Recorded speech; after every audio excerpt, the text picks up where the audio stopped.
What up, what up, what up, everybody? It's good to see you. Let me see who's in the house real quick. Margaret Drew, Amethyst, E.T. Phone Home, Nicole H., Tracy Dacey, Mr. Higginbottom 1, Kong Chen, all right, B2U, Shelly's Beth 24KO, okay, I like that handle. Ivan the Greats, good to see you.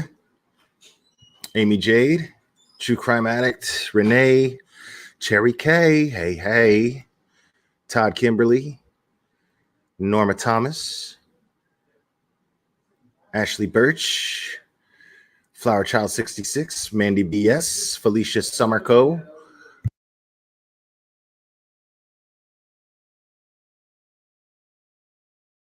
sorry, hold on one second.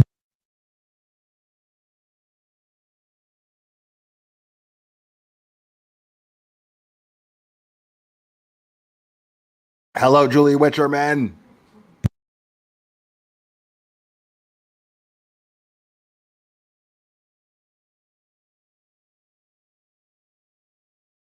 I apologize for the background noise.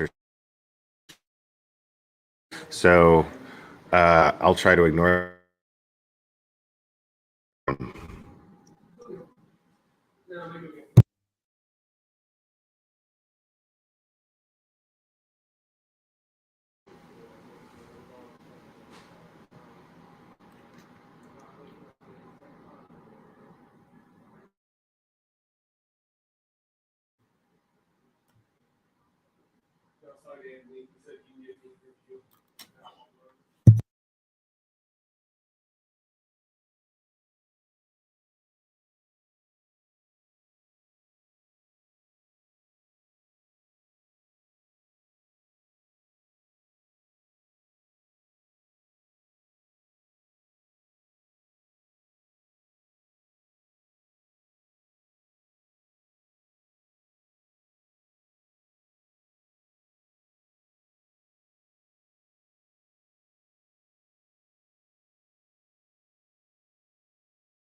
All right, so I guess my camera's not working. That's fine.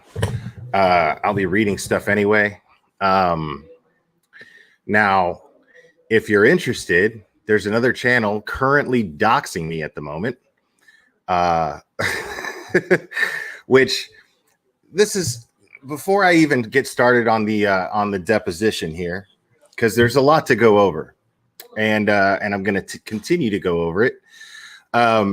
But before I continue this deposition, I got to say, like, these people's behavior is not disappointing when it comes to being consistent. Anybody that is in support of K.Long engages in this behavior. As a matter of fact, let me let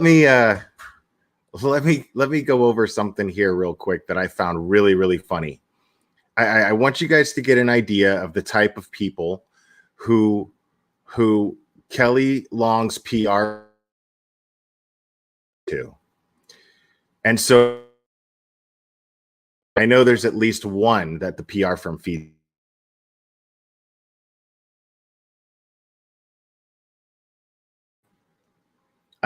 which I think is pretty funny. As far as the doxing goes, I'm not even mad about that. Like I said, that's all you got to do. All you got to do is just look at the behavior from these types of them.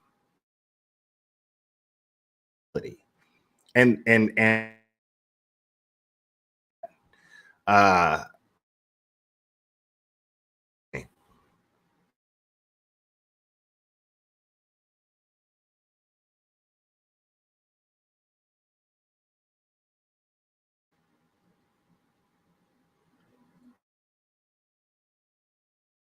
what we do is we deal in facts, folks.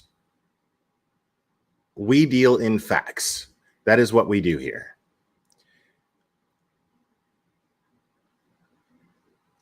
And as a matter of fact, let me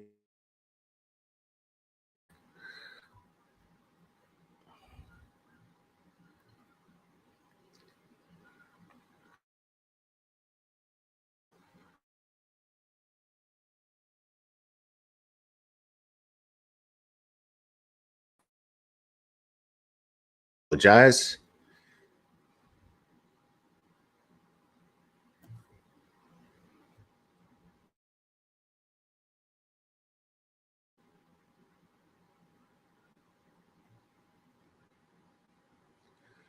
Oh man.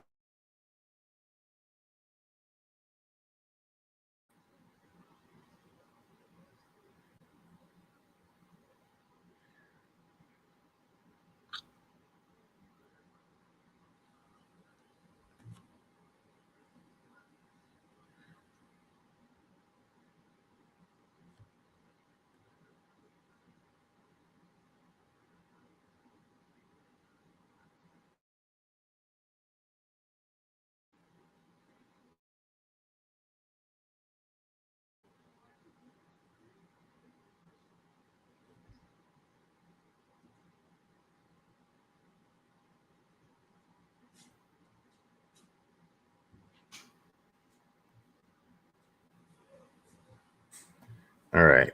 Just give me 1 second here, guys. I'm going to make things real easy for my mods.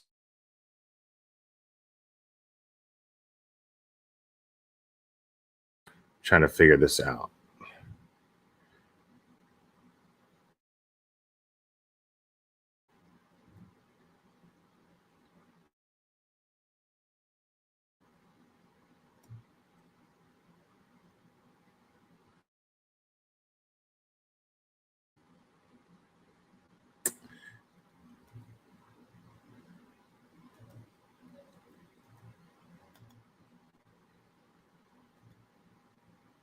All right. Looks right now.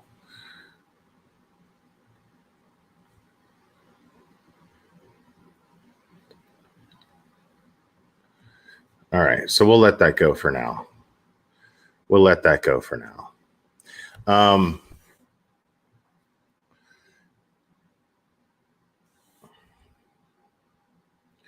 Let's see. D. Marie, let me see your question. Can you ask where I stand currently on all of this? I know we agree with the best for Sophie, but do you believe it's ML? It is. I believe at the moment and the situation.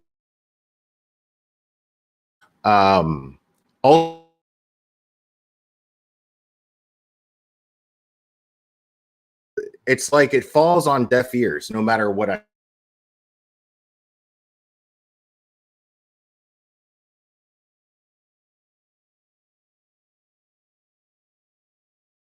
do it in a scrupulous and fair manner. This way, all questions are answered. This way, all things are explored, and then they can come to a decision. But since not everything is being explored, well, then there's no way that you can come to a firm and logical decision. Yeah, I'm sorry about that. Internet issues. Sorry about that. But there's no way. There's absolutely no way that if all of the facts are not explored, that you can possibly come up. There's no way that this court can come up with a fair decision, because not all of the facts were explored throughout this case. That's the issue. And the court has clearly mistakes.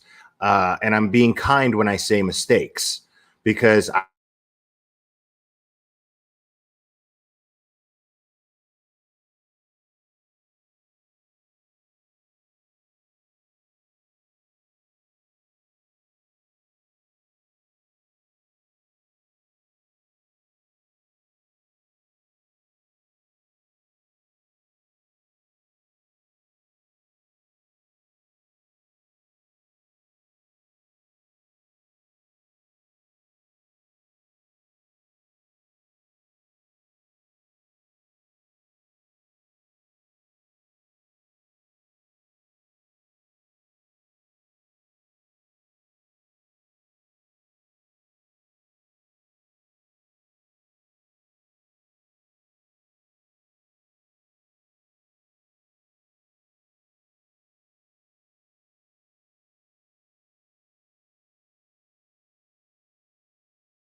had to refresh there for a second. But so yeah, there's absolutely no way that without sharing all of the information, without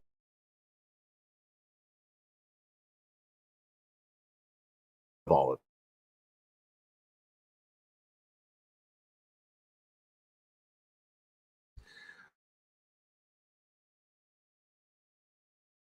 investigation into Sophie's claims. Instead, most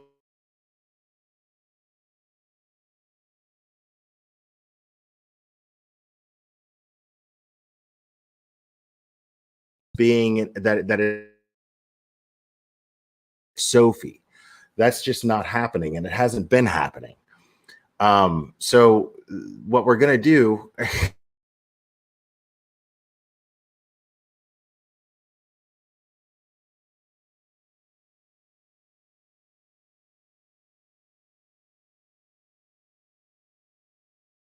out the type of people that Kelly that are in support of Kelly.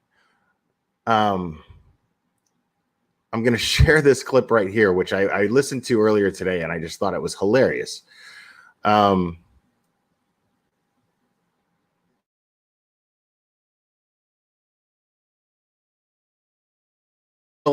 It's time.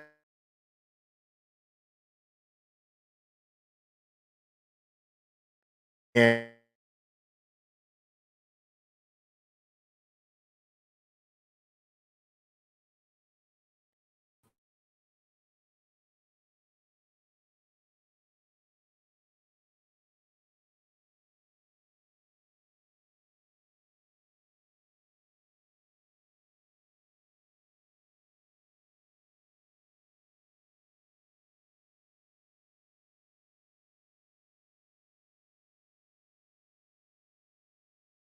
isn't going to help. And that's the last discussion I'm going to have on that topic. I think the issue isn't what I say or what I do or anything like that. I think the issue is jealousy, a lot of jealousy, the fact they're unhappy, they can't keep friends. Like, that's the issue at hand. It's not what I say or what I do or anything like that. It's generally complete jealousy. But like I say about everything in life, like, it happens for a reason. Some people that were friends over there a while ago. okay, hold on. Let me find, because I don't want to hear and this. No one told stupidity. Anybody to hold you in for any longer than literally an hour and a half max. If you really just hold it at least for an hour and a half after just going. Then if, oh my God, I know. God, my service is so bad lately, Kane. Okay, so bad. Hey, Salty. So basically, Limey with the T is explaining. She's explaining how one deals with a UTI. Now, normally I would say type of 1, type of 2, but I don't need in here have had to deal with a UTI and what they dealt with and what they had to deal with and how they chose to remedy this. That's none of my business. But I'm gonna guess that there's quite a few ladies in here who have had a UTI.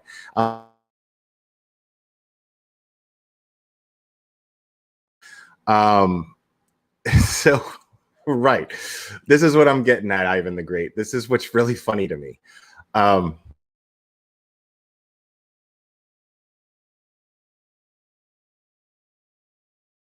know. And no one told anybody to hold urine for any longer.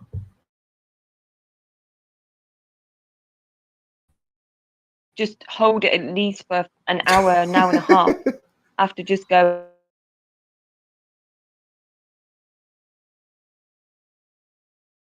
For you,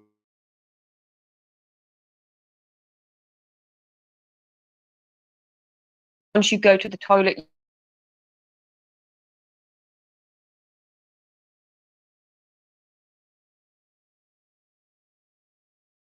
needing to feel like you need to go again. That's how people know that they have a UTI and they're going to go to the doctors and book in an appointment. let's hear that one more okay. time. Let's hear that one more time because I know it cut out. Oh my God, I know. And no one told anybody to hold urine for an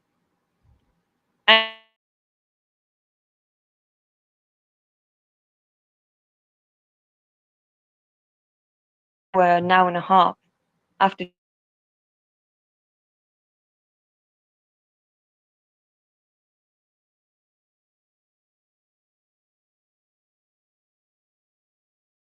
Best part.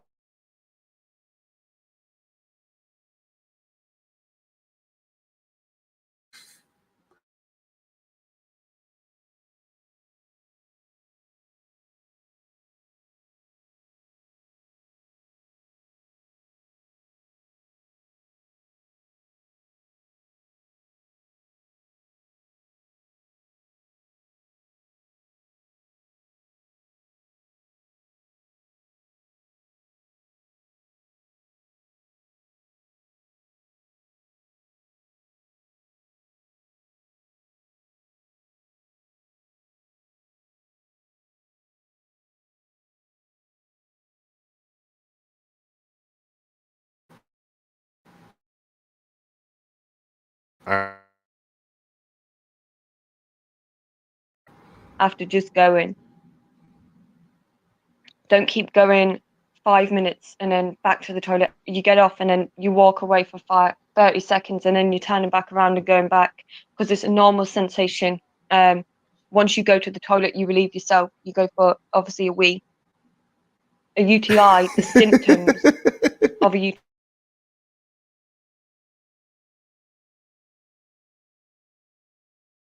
UTI, and they're going to go to the.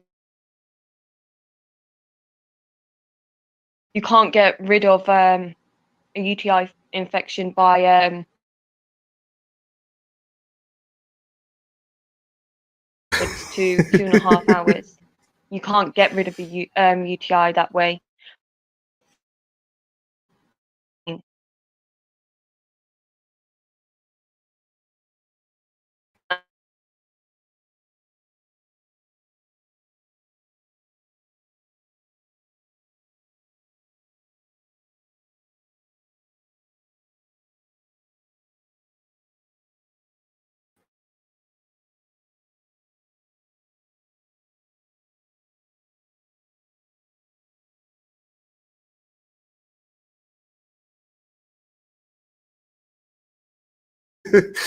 That's what I find hilarious.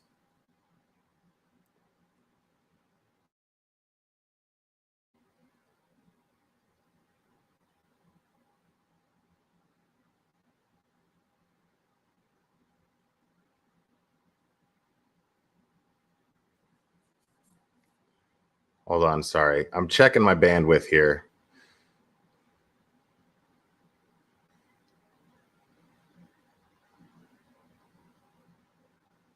See, my uploading bandwidth isn't bad. It shouldn't be cutting out the way that it is. I don't understand. I don't understand. Okay, let's try this again.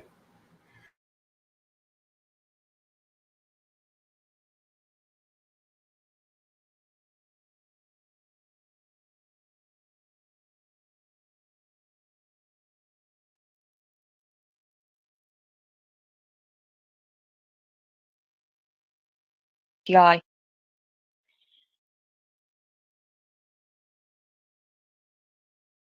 No, not much.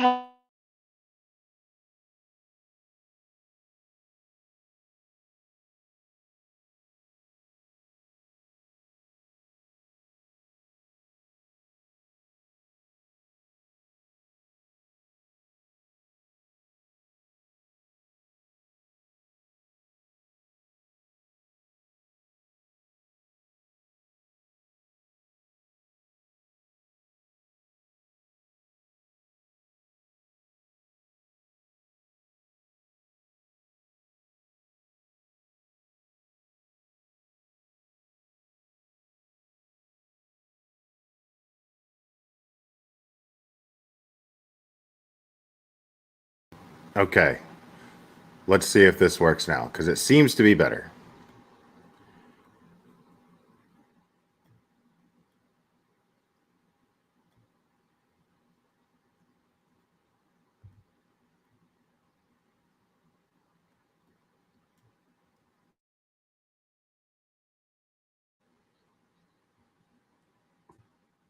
Hey, Pekin.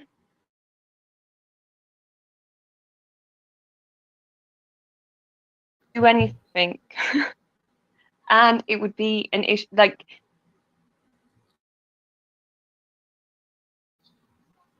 that's what it is.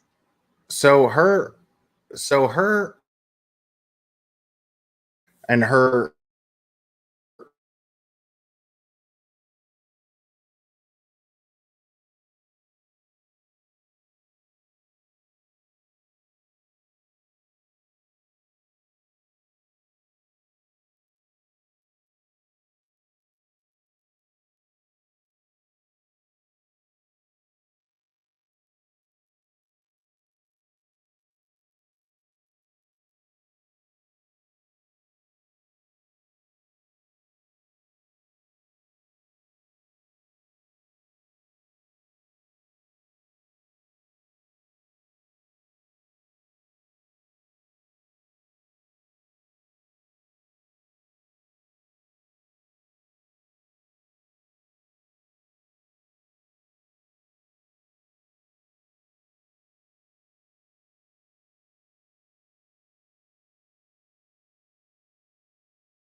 All right, hopefully. All right, I just did a full reboot, guys. I appreciate you guys sticking around.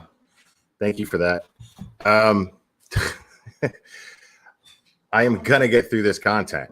I don't care. I am getting through this content. It's happening.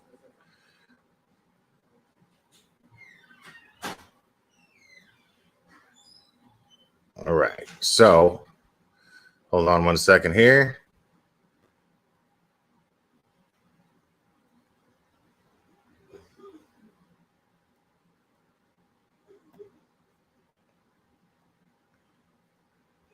It's good on my front.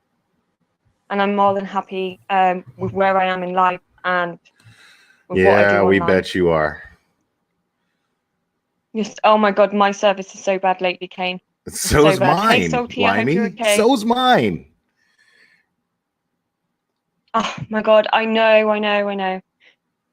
And no one told anybody to hold urine for any longer than literally an hour and a half max. If you really just hold it at listen least to for her an hour and a justifying. half. Listen to After her. just Now, going. what's going on here is really funny because apparently, and I'm not even aware of what the reference is that she's talking about. Apparently, what I'm guessing is probably somebody in her group, and they got in this whole argument over whether or not Kelly did what she was supposed to do, or Kelly supposedly told Sophie to hold in her pee for an extended period of time when she had a UTI. I don't know if that's true or not necessarily. I don't know anything about that. I didn't read anything like that from the deposition from what I can remember. But I'm just laughing at the fact that she's sitting here telling you that instead of just being like, where the hell did you hear that? Because I never heard anything like that. Instead of just simply sticking to facts and being like, I don't even know where the hell you heard this. She chooses to become an expert on whether or not holding your pee or going pee. She chooses to say that holding in your pee is what you're supposed to do when you have a UTI, which is absolutely ridiculous. And I'll elaborate.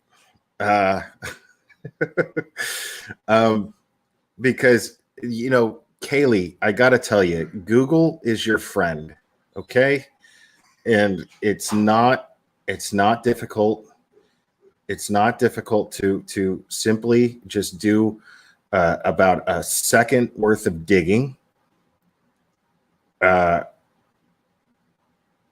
So,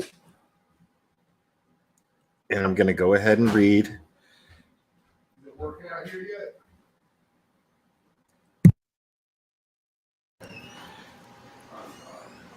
So, the most common complication, this is from Google. The most common complication of suffering from a UTI is recurring urinary tract infections. The most serious complications include permanent kidney damage. If the patient is elderly, he or she may experience an increase in heart rate, difficulty breathing, brain inflammation. So UTIs are very, very dangerous things. Now, it also says here, at the first sign of symptoms of a UTI, call your doctor. Attempting to treat a UTI yourself just allows the infection additional time to spread. Putting off getting medical attention for a UTI puts you at risk of serious health complications. Over-the-counter medications can mask pain, but it does not kill the bacteria. Antibiotics are necessary to eliminate a UTI infection. Now, more so here,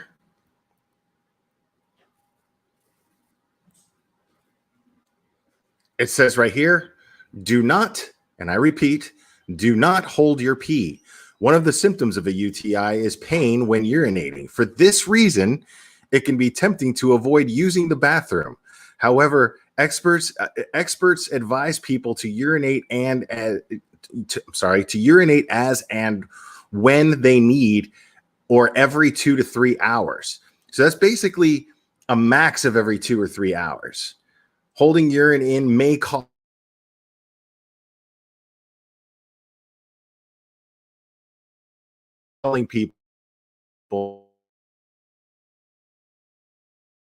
people that support K.Long. These are the people that I mean, you've got K doxing, also being sued for $10 million.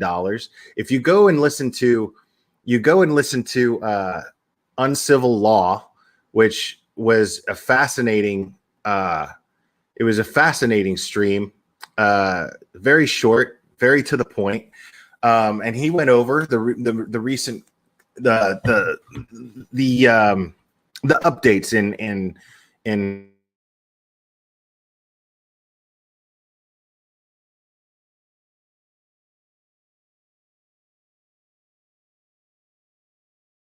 I find it quite humorous, as a matter of fact, because you've got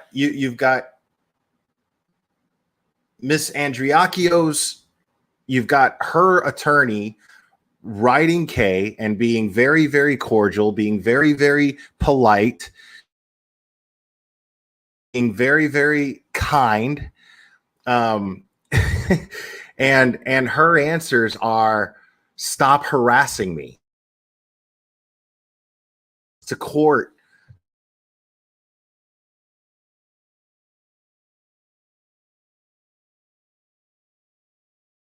Information from her.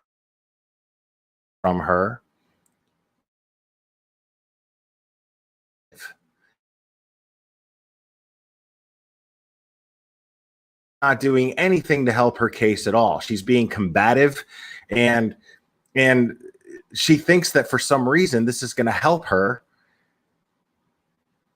with her case. She thinks that somehow this is going to impress the judge, which I can assure you it's not going to. This is the kind of narcissistic behavior that comes from this person who thinks that she's above the rules, that she thinks that she's above the law, which is really, really funny to me. So, you know, and then you've got this dude, whoever the hell he is. Somehow he has some sort of notoriety, from what I understand, from Nancy Grace. And he's doing a stream right now, apparently doxing me. And so he's got some notoriety with Nancy Grace. Big shocker there, because I hate Nancy Grace. But suppose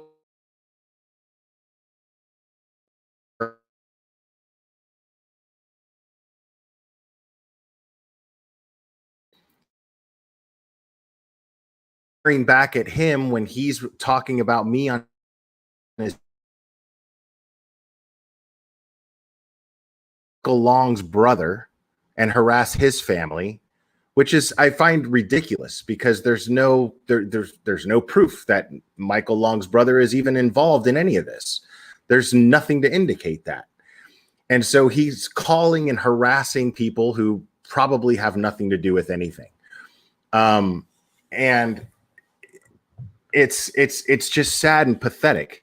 And so he gets all butthurt because I pointed out the fact that the guy dresses like a pederast, because he absolutely looks like the poster boy for a pederast. Absolutely 100%. I mean, it's like he's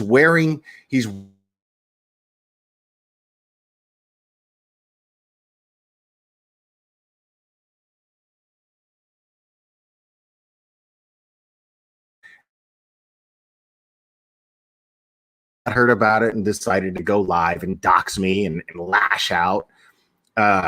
You know, and it's just this is the consistent behavior from people who support K.Long. I mean, I'll point out something. I mean, I didn't ask the dude to mention my name on his channel, so I fired back at him via Twitter.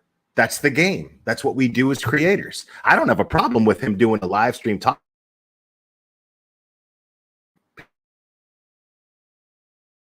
YouTube. I don't have a problem with that. That's great. People be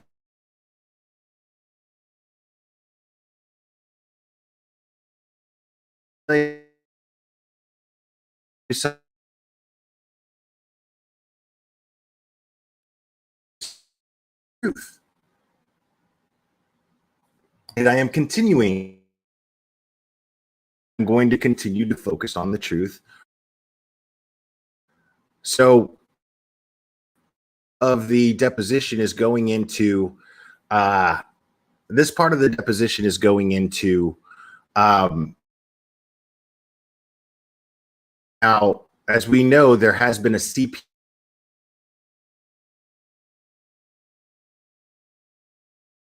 more than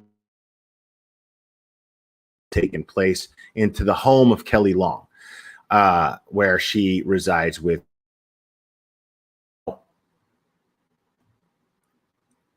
Right here, it says,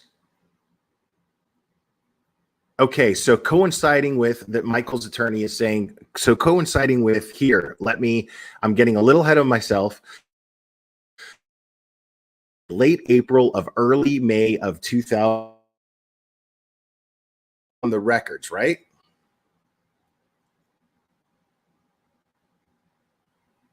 So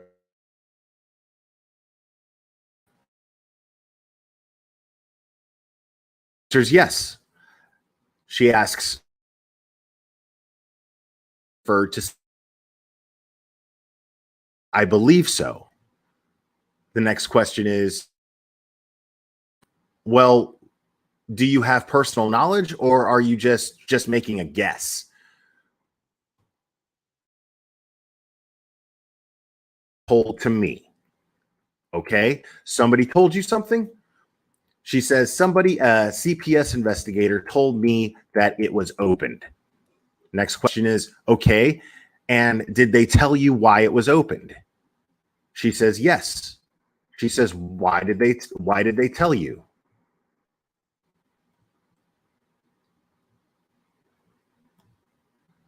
Sorry, I'm just double checking my mic here because I'm having problems left and right tonight, guys. So why did they tell you? She answers, Jack had apparently said something to his teacher about Jake and I getting into an argument and him throwing me over a table. Okay. Now, this is noteworthy, people, because before we heard this was just rumor. It was just rumor. It was only coming from Michael and Courtney that Jack went to his teacher and said this. Okay. So now we know for a fact because Kelly is confirming this, which I find fascinating. This deposition is great because I want to remind everybody, this is sworn testimony. This is under oath, sworn testimony from K.Long in a deposition regarding this case.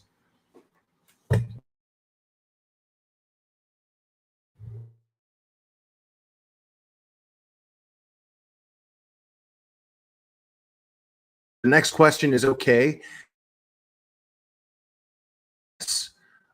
was there another investigator on the case that you know of in April or May of 2019 besides Meredith?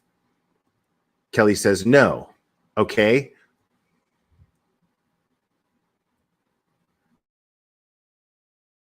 I'm sorry. Too far.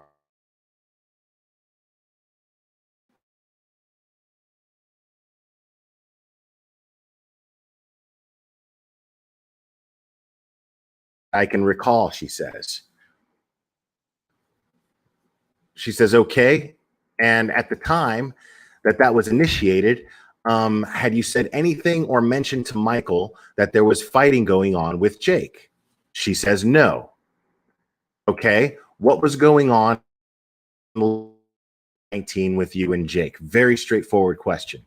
Kelly answers, I had postpartum depression and I had a little bit of emotionality that led to one argument during that time period that I can recall.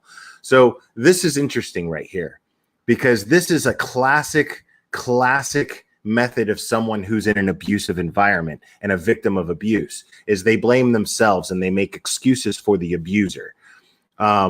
She's actually taking her postpartum depression and a lot of flack for supposedly shaming her for this, but I'm not. What I am giving her flack, physical problems with her private areas a priority and looking into them.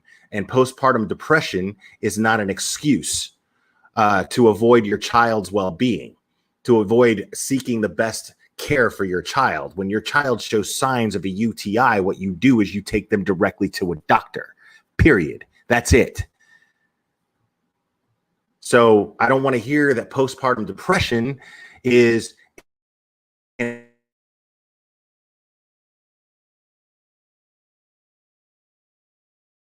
to be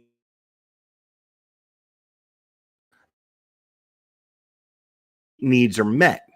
So when it comes to, I mean, her father, maybe communicate with the father, because again, she did not.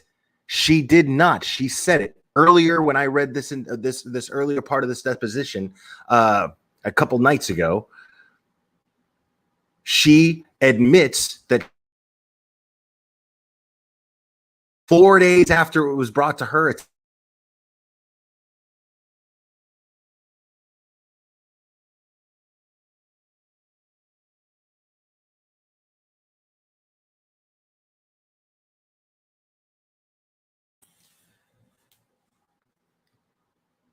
one argument that left significant enough impression on your child to make an outcry to a teacher of family violence.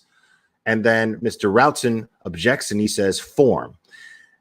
Kelly says, yes. I mean, I guess that's what happened. Okay, so she admits it right there.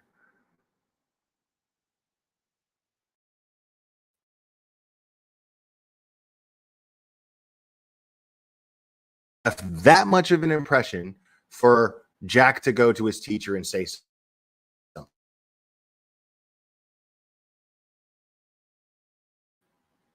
And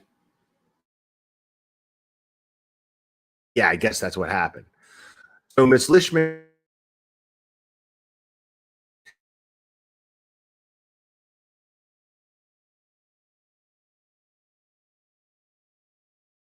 children?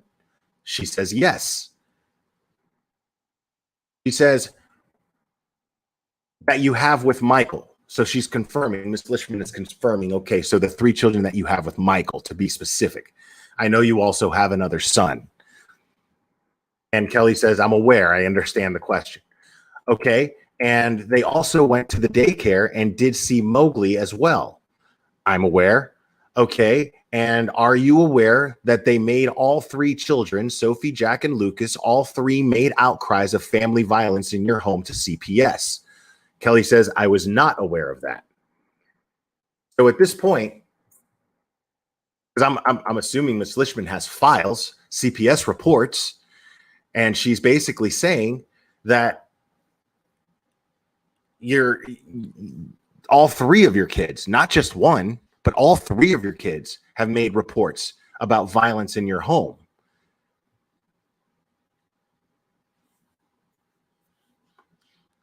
Okay, so did you at any point at that time in your relationship with Jake think that the situation would be dangerous for your children? Kelly says no. Ms. Lishman says, do you know how CPS defines neglectful supervision? This is where it gets interesting. I'm going to repeat that question. Do you know how CPS defines neglectful supervision? Do you know what definition they use? Kelly says no. So Ms. Lishman says, okay, did you know that the definition would include failing to be protective of your children by knowingly putting them into a situation and keeping them in a situation where there's family violence? Kelly says no. Okay. Do you know that the definition would also include putting them in a situation or keeping them in a situation where you know that there could be family violence? Very important right there. Kelly says no. Okay. You said in the records at some point, you told Meredith that there had been prior CPS involvement, and I'm talking about this first investigation, April, May of 2019. Tell me about those cases. What were the prior CPS cases?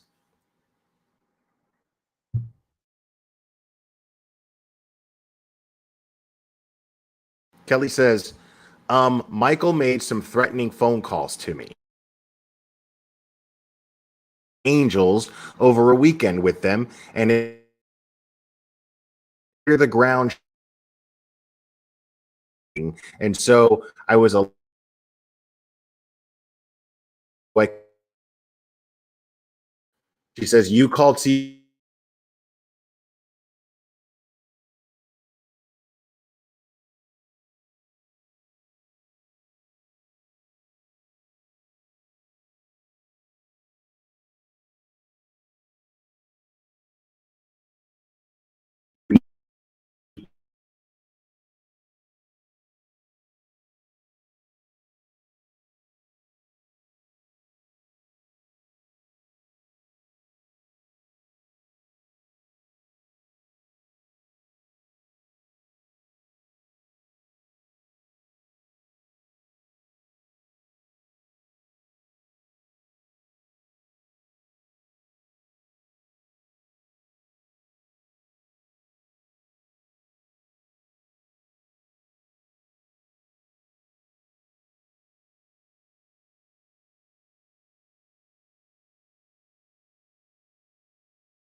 All right. I don't know how long I was cut out for. So what's happening here is really, really interesting. Because K.Long's attorney is sitting right next to her. You have to understand, K.Long's attorney is sitting right next to her at the moment, right? No, really? For real? 5 minutes? No way.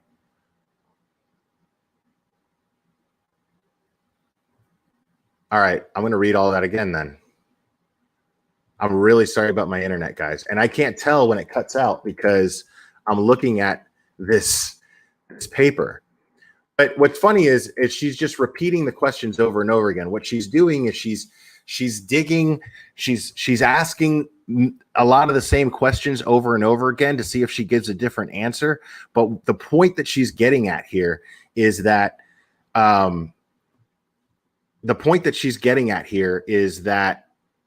she called CPS and there's a CPS report. She brings up this whole thing with Michael, right? That Michael called her and threatened her, recorded the conversation, and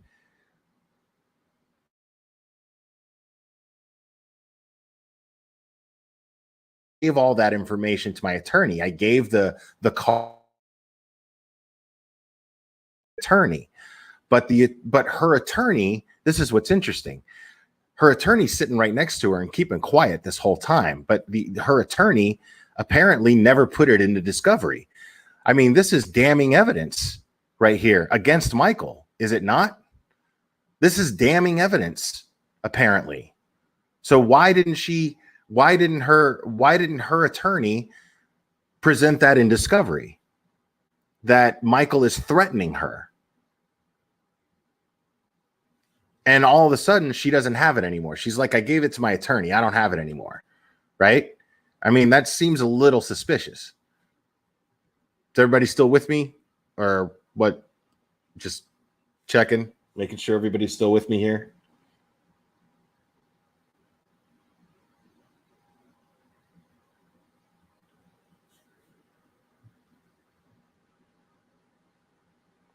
All right. So I'm going to repeat that last part. Okay.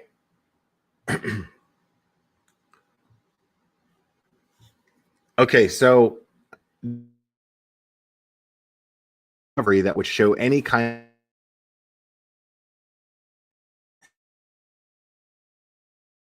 of, do you have something that should have been produced to me in discovery for attorney? I didn't know I was supposed to produce emails to my attorney. I mean, dude, let me tell you guys something. In my custody case, my attorney got my ex and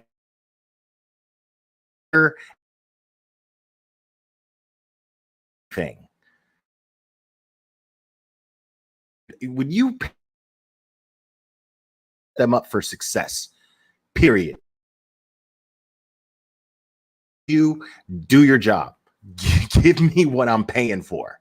That's what you do.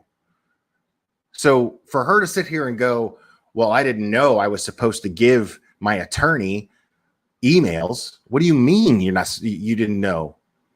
What do you mean? What do you mean you didn't know that you were supposed to give your attorney those emails?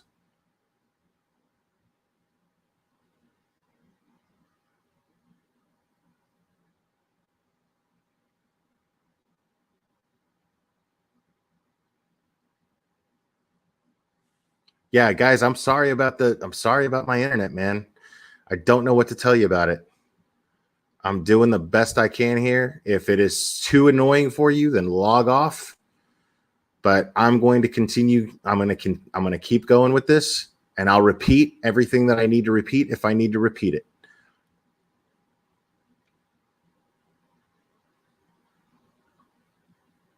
Right. That's what I'm getting at, Chastity Hicks. She's clearly just playing dumb. There's no way that I am not going to give my attorney in a custody fight, especially if I think that my spouse is a danger to my children. there's no way that I'm not going to give them every single shred of evidence that I have.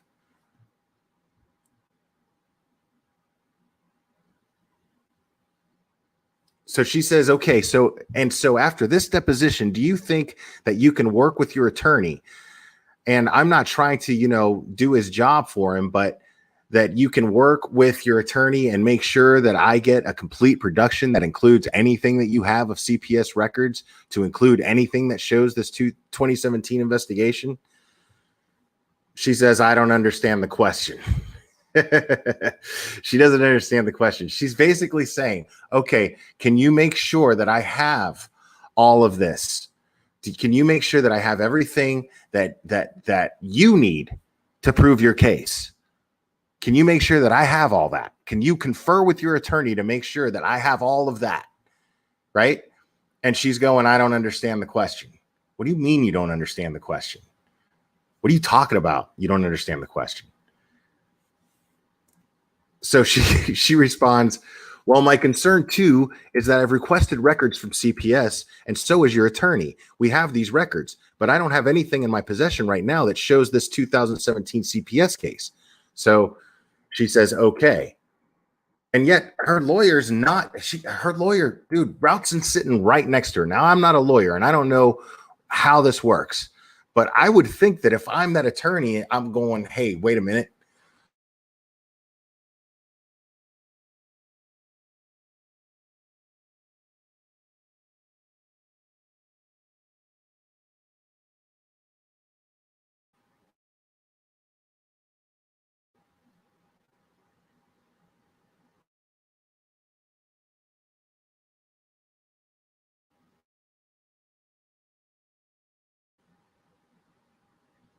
All right. So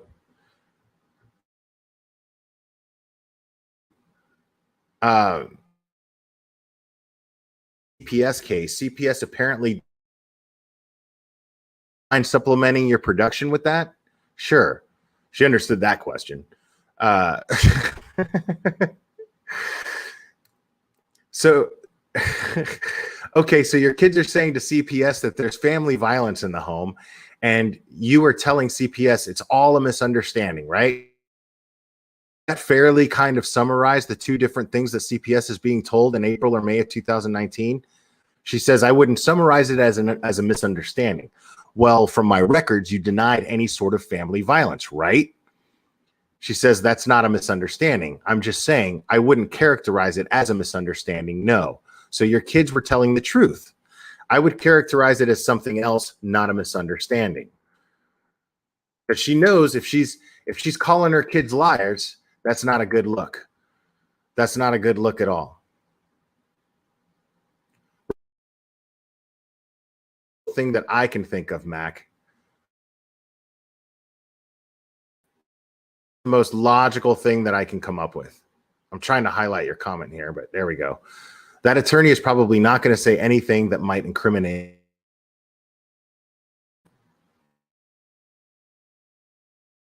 Because and there's no record in CPS for this 2017 thing. I mean, it's coming off like she's making this whole thing up.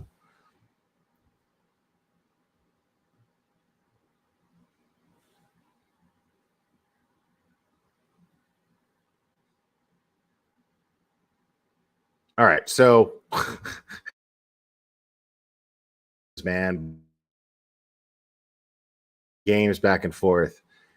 She says, okay, so she's characterize it as. I would characterize it as the kids interpret.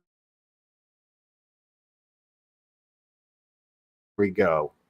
I was going through an emotional time and we were also moving. So there was a lot of kind of chaos happening at that time. I don't know. That just doesn't feel like a misunderstanding to me. But if you want me to agree to a misunderstanding, I could certainly say that. So you see what she's doing here? You see the games she's playing right here, which I think is really, really interesting and funny. She turns it around. It all about her and all about the emotional stuff that she's dealing with. And, she's a victim, but she's not a victim of violence in the home. No, she's a victim of depression, which she's using this. That's what matters right now.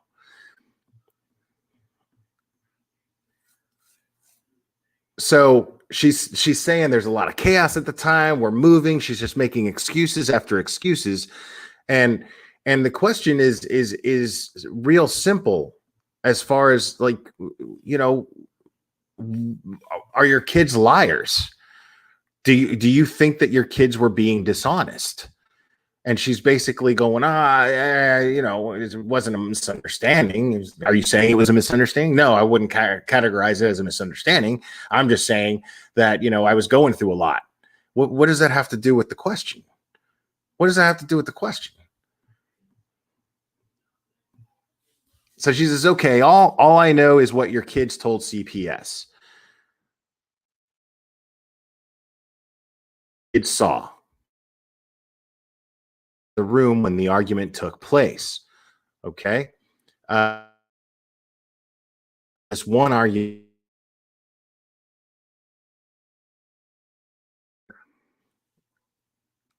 And she goes, it is not my understanding that all three kids said they saw it.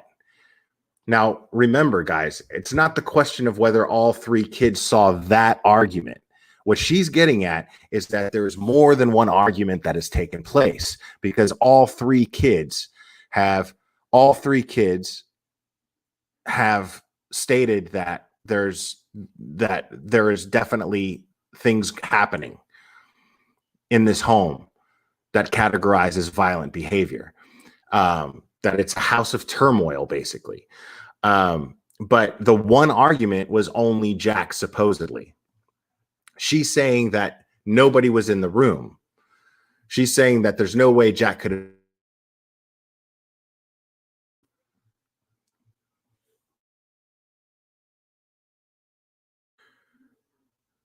She says it is not, it is not my understanding that all three kids said they saw it, which is true. So were your kids just mistaken? I was not told that all three kids said they saw it. So I don't know how to answer that question. I was only told that Jack claimed that. Was Jack mistaken? He wasn't in the room, so he would have to see. So he would have to have had been mistaken. Wow.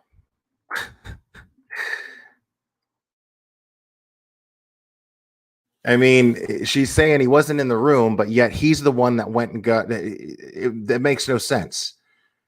So was he mistaken or wasn't he mistaken? It's a question of did it happen or did it not happen? That's the question. Did it happen or did it not happen? But what she does here, this I think is pretty down a tree here, really painting Kelly into a corner with her own answers.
right.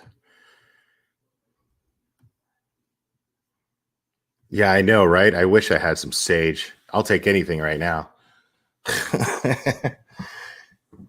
I will take anything.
All right. Hopefully this works. Sorry about that, guys. Okay. All right. So when we left off, basically there was a question of whether or not uh, there was a question of whether or not the kids were in the room, because what happened was there was a CPS report that took place, and the kids were supposedly in the room or not in the room, but Jack apparently saw her mom get thrown over a table by Jake, went and told his teacher, and then there was a CPS report made. She tries to deflect this by bringing up that Michael had threatened her with turning the kids into ghosts, which we heard that, and that was absolutely taken out of context. And she failed to present the evidence that there was ever a CPS report for that incident. She says she contacted the police and then contacted CPS, and then somebody came out to investigate. But apparently this didn't happen. Well, on paper, it didn't happen. I'm not saying it didn't happen, but on paper, there's no evidence. Apparently, Michael's attorney tried to contact CPS to see if there was a report. Apparently, there wasn't. And that could be a flaw in the system. Could be the very flaw in the system that we've been complaining about this entire time. But and I don't want to jinx it, guys, but it seems like this is going okay now. Okay, so I think I needed to just reset my booster. So hold on a second. I'm going to continue. Okay.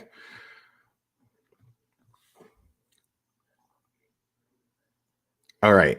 So there is no documentation of a CPS investigation of Michael prior to May 2019, right?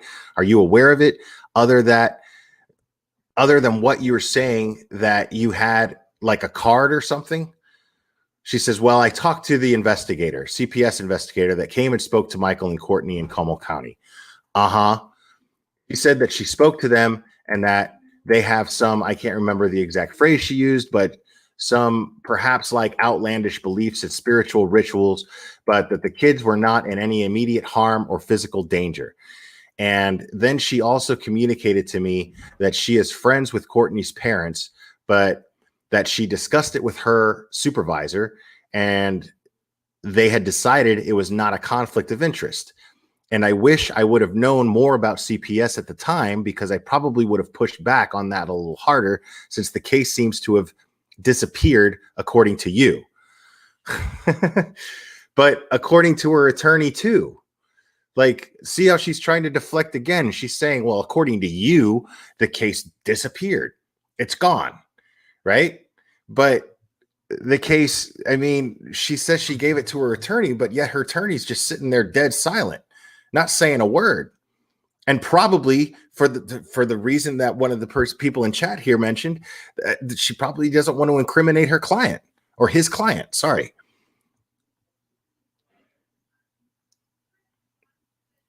So,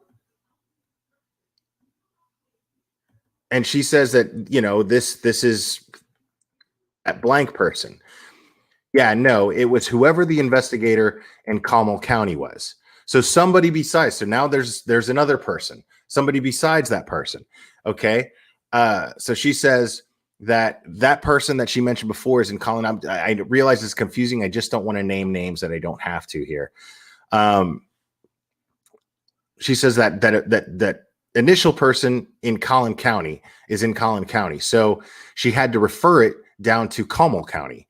Who is in Como? She says, I don't remember her name.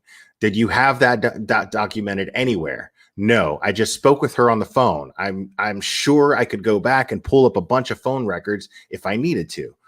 But I guess I'm getting from the way that you've testified, you don't believe that CPS efficiently investigated in April of 2017. She says no.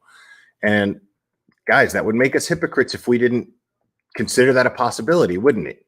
Because our biggest issue right now is how the system is working. And I mean, we all know what happened to Gabriel Fernandez. CPS absolutely failed this kid. You know what I mean? So this is probably one of the biggest issues. Now, do I think that's the case here? Not really, because for some reason, all these other CPS investigations are on record, except this particular one. So to me, that's a little fishy.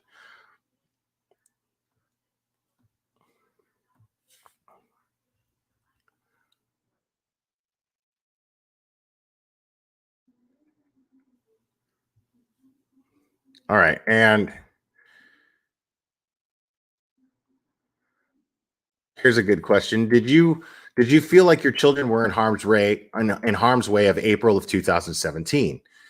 Kelly's answer is, he secreted and hid them from me at that exact same weekend. So yes, I do believe that they were in harm's way. Okay, then a few months later, in August of 2017, you entered into a mediated settlement agreement with Michael, correct? She says yes. And you guys agreed that he would be joint managing conservators with you, correct? No. I'm talking about August of 2017, the latest order, your joint managing conservators, correct? Yes, but that's not when that happened. Okay. And no, that's not where we agreed to be joint managing conservators. It was not in August of 2017 when in your mind did you agree to be joint managing conservators with Michael? Perfectly legitimate question. To the point. She says it was May of 2016. May of 2016. So even before that, so in August of 2017, you didn't feel the need to change that, right? She says, I lived through horrific SA claims and I was happy to have settled where we did. Is your answer no? Okay, so that's telling right there. That's telling right there. But I'll continue. But I want to repeat that actually real quick. So, so in August of 2017, where she claims the point that she's getting at right here, in August of 2017, where she claims that she felt that she felt that Michael was sorry, let me just get rid of this. That she felt that Michael was a danger to these children. That he was hiding the children from her and everything, but they had already come to some sort of agreement to where they shared custody, right? They were both conservators of the kids. So, but at this point in 2017, she didn't feel the need to change it once she thought that the kids were in danger, right? I mean, that's telling. And then she says here, her response to that is, I lived through horrific SA claims, and I was happy to have settled where we did. She was happy to have settled where they did. I mean, think about that statement. Think about that statement. Because if you've never done anything wrong, right? If you've never done anything wrong, you what you're being accused of, these SA claims, they're so absurd. Then why would you just take whatever you can get as far as an agreement with this person who you believe is a danger to your children? That makes him even more dangerous. Oh my God, this guy is not only a danger to my children, but he's also diabolical enough to falsely accuse me of sitting back and watching while my boyfriend assaults our daughter. Yet she doesn't feel the need to change anything. She's happy with what she can get. Instead of saying that's so absurd and I'm going to fight this son of a bitch, this bastard is falsely accusing me of something absolutely absurd and horrific. I'm going to fight this, which is what any parent would do, in my opinion. If they're falsely accused, they wouldn't go, well, you know what? I'm lucky to get what I got. That's what she's saying right here. She felt like she was lucky to get what she got.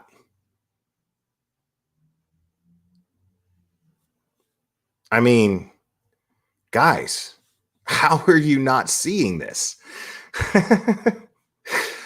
It's mind-blowing to me.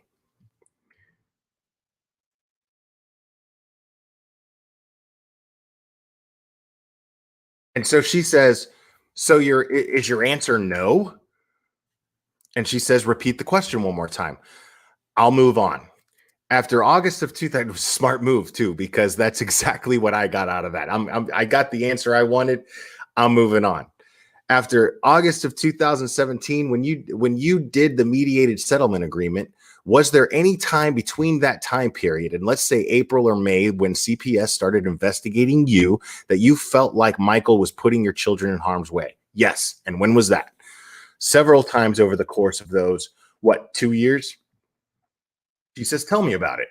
Kelly says, I can give you general characteristics of what I observed. I'm looking for something more specific, like dates, incidents. I can't be more specific than telling you what my concerns were. So you had concerns. They just weren't based on anything. They were based on things the kids have said, but I can't tell you exactly the date they were said or when they were said. Okay. Did you raise concern with Michael in any way?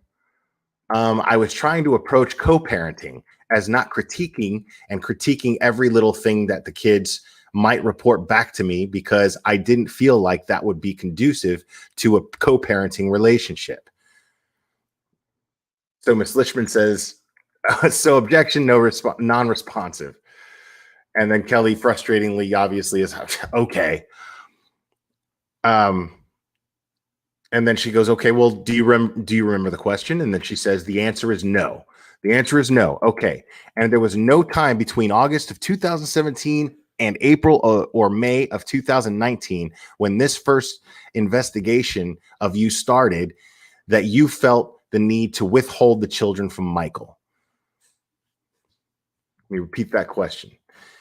And there was no time between August of 2017 and April or May of 2019, which is almost 2 years, when this first investigation of you started, that you felt the need to withhold the children from Michael. She says, what were the time frames between April or between, say, the time frames again? August 2017. You guys have a mediation. Yeah. You made a settlement agreement. Yes. And then we're plowing right along. And then April or May of 2019, you get investigated by CPS. During that time period, was there a time that you feel like you had to withhold the children from Michael? She says yes. She asks when. During spring break. Spring break when? When they left for spring break in March. March of what year? This year. 2020? Yes. So I'm in 2019 still. So she's like, yeah, I'm in 2019 still. Sorry. She got the year wrong. Fair enough. It happens. Then I don't recall. I'd honestly have to go look through 2 years of text messages. I don't know. Well, I know that between that time period, nobody filed anything, right? You didn't file a modification? No. Michael didn't file a modification? No. You didn't go seeking some sort of extraordinary relief or temporary restraining order? No. Neither did Michael. No. Okay. And even after the investigation in April or May, when Michael learned that there was allegations of family violence in your home with you and Jake, Michael did not file a modification, did he? No. He didn't give you a hard time about it, did he? No. He was supportive of you? He was. Okay. He didn't go running and trying to get extraordinary relief against you? No. Okay. You had been operating with Michael under the terms of that mediated settlement agreement from August of 2017, more or less without a hiccup until, and then CPS came knocking at your door, right? In April or May of 2019. How would you define hiccup? Kelly asks. Nobody's filing anything. Nobody's withholding the kids from each other. There's no fights between the two of you. There's nothing on AppClose where you're speaking degrading to one another.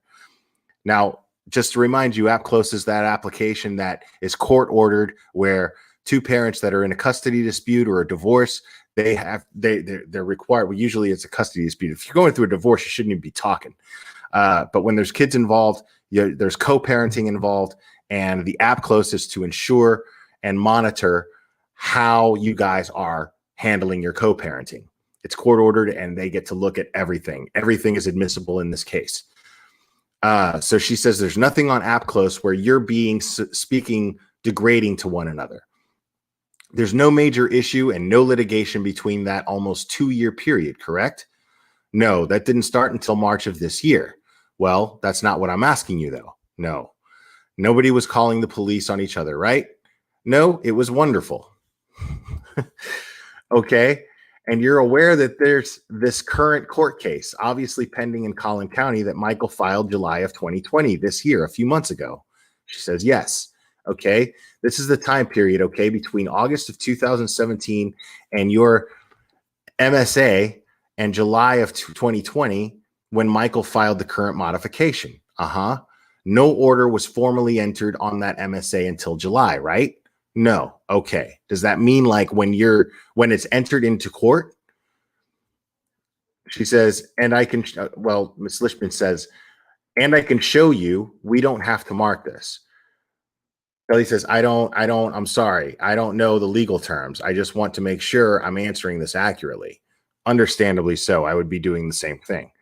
And she says, of course. And I want you to answer it accurately. When you say like the MSA, okay, she doesn't understand what MSA means. I don't know what MSA is either. So she says, this is your, I'm going to show you, this is your order from suit affecting the parent-child relationship. Okay. And you see that that it's dated July 7th of 2020. Yes. And this got signed in Como County. Everybody signed off on it, but it wasn't until, yes, July 9th, 2020, right? Yes. So you guys didn't even need a formal order in place. You guys were co-parenting more or less smoothly until March of 2020. Yes. Even after the hiccup in March of 2020, nobody was running to the courthouse to file a modification at that time, right? After the incident? She says, false. I did go to my attorneys and we did go to the courthouse. Okay, we'll get to that. Okay, we'll get to that. Nobody filed a modification, right? She says, I was under the impression that I had filed a modification. So if you're telling me that that's different, then I'm not sure what to say. Okay, fair enough. We'll get there. My issue, though, is that I keep seeing in these CPS records and these investigations where starting around April or May of 2020, you start telling CPS that there is a custody battle between you and Michael pending. But I don't see that Michael actually filed to change custody until July. She says, I don't recall saying that to CPS. Well, there's multiple places in the records where CPS records that you stated that there's an open custody case. Interesting. She says, can I see that? She says, we can look through it. As you sit here today, do you recall telling CPS starting in April or May of this year that there was an open custody case between you and Michael? She says, no. Okay. We had custody issues is what I've always stated. I mean, well, isn't that the same thing, dude? Like, she's denying. So she's denying saying that she told CPS that they were in a custody dispute, but she's saying that, but she's confirming that she told CPS that there were custody issues. What's the difference? If I'm a CPS worker, how would I take that?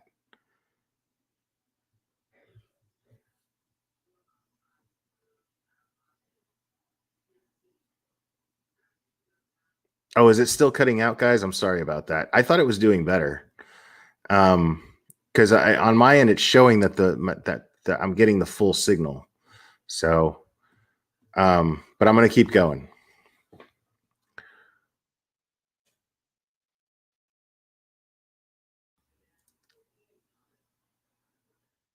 Okay, so she moves on to more interesting things here. She says, you told CPS after May 2019, you were going to go to counseling with Jake, right? Uh-huh. So after May 2019, did you go to counseling with Jake? She says, yes. Where did you go? She explains that she says the name of the place, like something off the tollway and this place. And I don't want to give that away. That gives the location. I'm sorry, I don't remember her name. Again, here we go. Another counselor, another person who Kelly claims that she is confiding in and giving all of her personal, every deep thought, every deep feeling, someone that that is assigned to hear these things so that they can help her.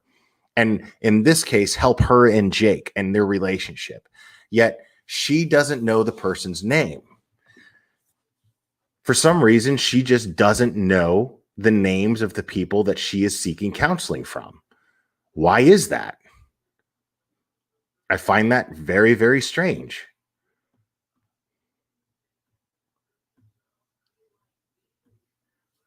Oh, man, hold on.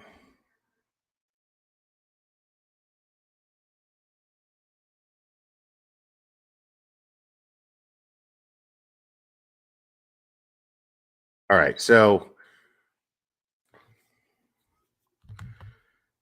it's like a different practice from the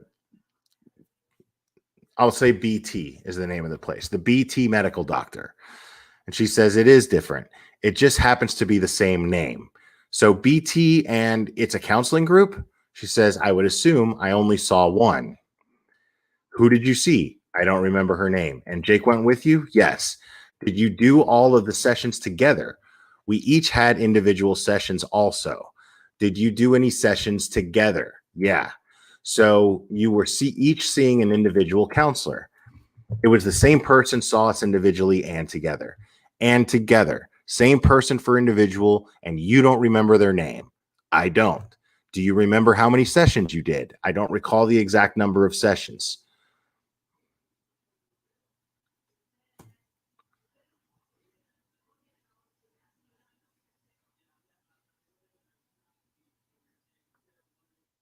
All right, sorry, I lost my place there. How many individual sessions did you recall doing? You can just give me an estimate.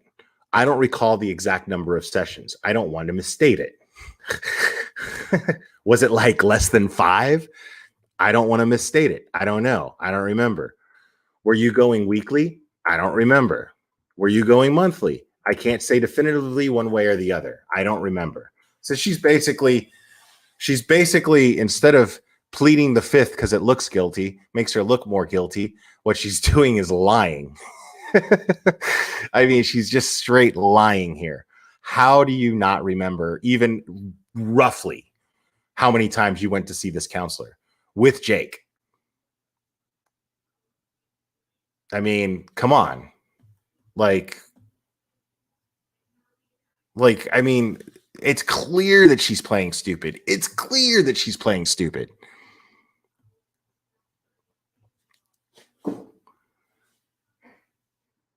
Okay, Kelly, how seriously were you taking that counseling?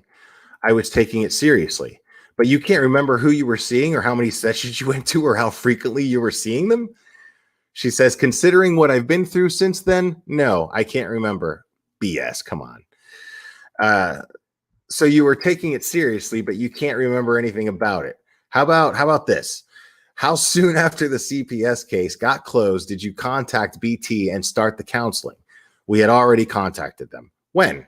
At some point in April or March or May. Sorry. April or May, while the case was still open, you contacted BT. Uh-huh. Were you diagnosed with anything through BT? No. Did you get prescribed anything through BT? No. Was Jake diagnosed with anything? No. Did he get prescribed anything? No. Were there any psychiatrists or anybody with prescriptive authority working at BT with you guys? No. When did you stop the counseling at BT? After my dad died, things got a little crazy. So we stopped. And then we started seeing a Christian counselor in December. So you stopped in August of 19, somewhere around there, I would say. And when did you start with the Christian counselor? At some point in November or December. I don't remember the exact date. And who was the Christian counselor? Her name was Becky at a practice called blank. What's Becky's last name? She states her last name. And was that individual therapy or was it couples therapy? Couples. Did you do individual sessions as well? No. How frequently were you meeting with Becky? I don't recall. I want to say it was weekly or bi-weekly because the kids play therapist was in the same office. And so we would arrange it so that we could take care of everything at one time if possible. Okay. How long did you see Becky? Probably until March or April. Why did you stop seeing Becky? My emotional energy was being exerted towards someone else. What? What does that mean, Kelly? Okay, so her question is exactly what my reaction was. What does that mean, Kelly? She says, it means that there was so much craziness going on with Michael that I was focused solely on Michael. And unfortunately, because Jake and I had made progress and it didn't feel like we needed to be in there so frequently, that I wanted to make sure I was focused on my kids. Okay. Did you let anybody at BT know that there was family violence going on in your home in front of your children? No. Did you let anybody at BT know that there was fighting between you and Jake going on in front of the children? There wasn't, so no. Okay. Would you agree with me that these counselors can't address things if they don't know what's going on? Yeah. I told them we were arguing. Okay. Just not in front of the kids. Did you tell Becky that there was family violence going on in your home in front of your kids? Which is the Christian group counselor. There was not family violence going on in my home. And I want to state before I continue real quick, did anybody catch that? It sounds pretty fishy to me. It sounds a little fishy to me that she seems to know how often she was going to see this Christian counselor, and they were going around the same time. So she seems to know exactly, well, not exactly, but give or take at least how often she went to see this Christian counselor with Jake. But the BT counselor, she has absolutely no, even a ballpark recollection of how often or what was going on, how often they were seeing her. She has no recollection of how long she saw them. I just find it really, really interesting that she remembers one thing, but not another. And the time periods were pretty much around the same. Did you tell Becky that you and Jake were fighting in front of your children? She says, Jake and I were not fighting in front of my children, so no. Did you tell Becky that there had been CPS involvement because of allegations of family violence in your home with Jake? She says, I don't recall. So what's your presenting issue when you show up? If everything was fine, there was no family violence, no fighting in front of the kids, why are you going to this counseling, Kelly? Well, I'm a big believer in mental health and emotional stability. And I think that being able to communicate is a key part of a relationship. And we wanted to ensure we were communicating in the most healthy way possible. Wow. Sounds like a cereal commercial. Well, well, you know that CPS doesn't intervene to make relationships better. They intervene when there's a child who might be in harm's way, right? Yes, that's CPS's job. Yeah.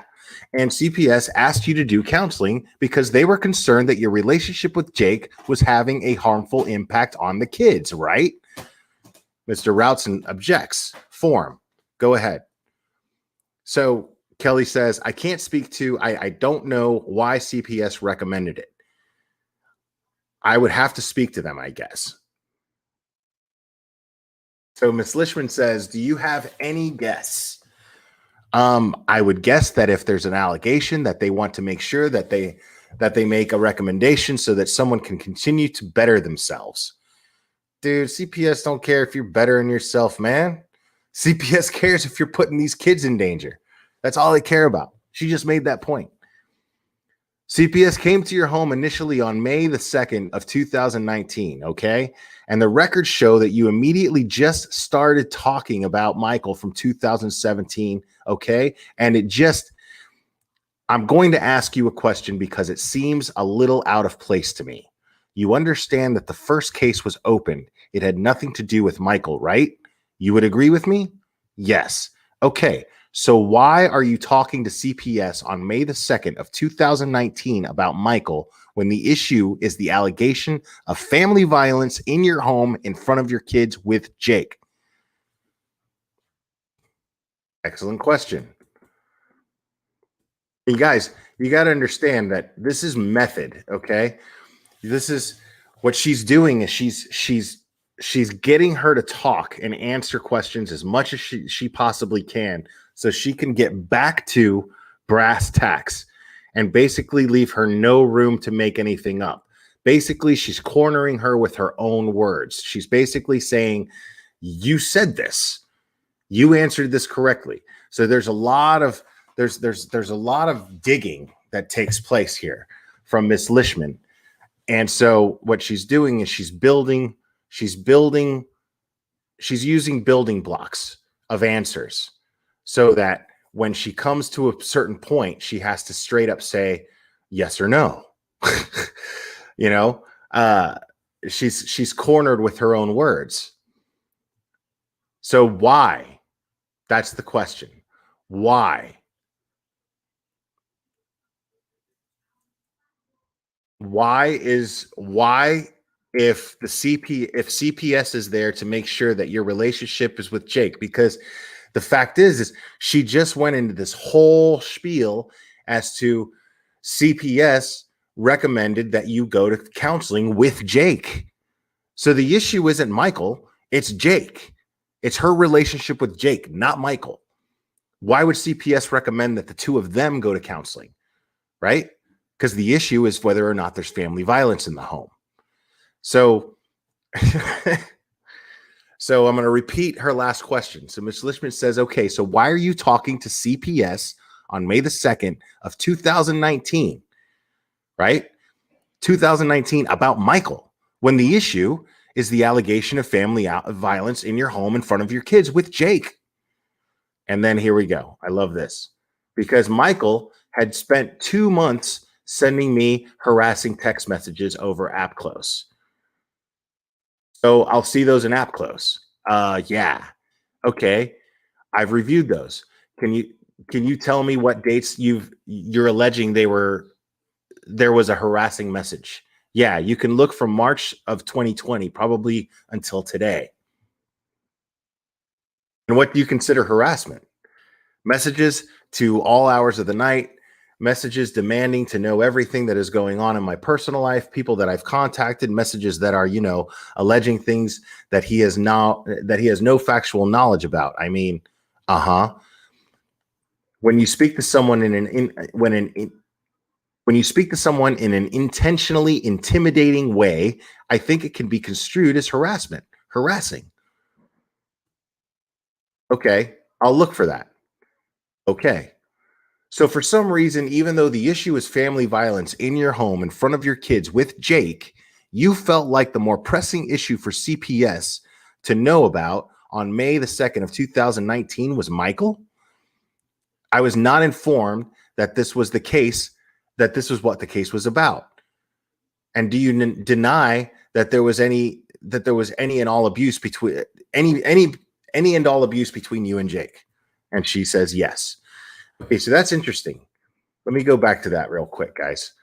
So she's saying she was not informed that the case was not about Jake and Kelly's relationship and violence in the home. That the CPS case was not about that. That she was not informed by CPS that that's what they were there for, right? You guys are with me? So she's claiming she she has no idea that they did not inform her that that's what they were there for. That she was under the impression, she's basically implying that she was under the impression that it was about Michael. And that's why she's sharing all this information with them about Michael and making it about Michael, right? But what's funny about that is, why does she think that CPS would send her and Jake to counseling? If she had no idea that that's what they were there for, and that's what they were investigating, then why would she? I mean, what's the rationale for them for CPS to send her and Jake to couples counseling if she's unaware that that's what they're investigating is the violence in the home, Jake's home?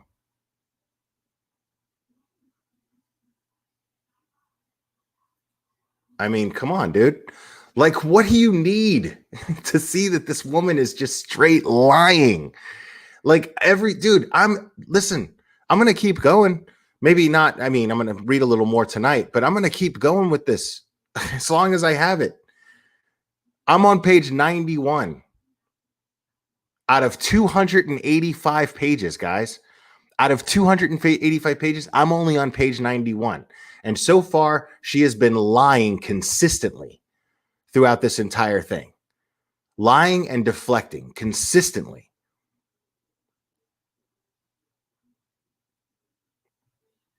See, here's the thing, Bobby Pin, is she's not a bird brain. She's not unintelligent. It just so happens that Lishman is more intelligent than she is. That's all it is. And she's not counting on that.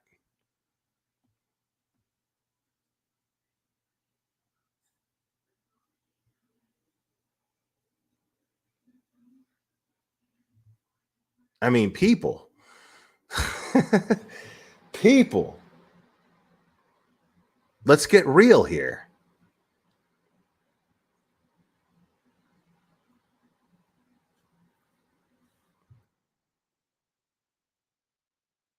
Let me continue. Okay. You told CPS he did not throw you over a table. You told CPS you tripped. Do you recall? Yes. And then again on May the 2nd, you said, no, I don't have this black eye from Jake. I got it running into a door. Do you remember that? She said, yep. Let's reflect on that for a moment, guys. Let's let's let's reflect on hey guys, type of one if you've ever gotten a black eye running into a door.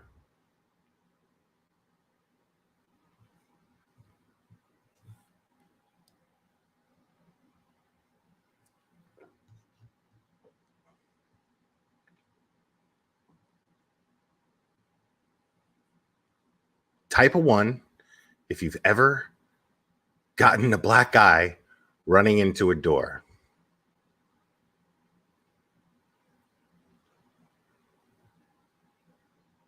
Oh, I'm not seeing anything.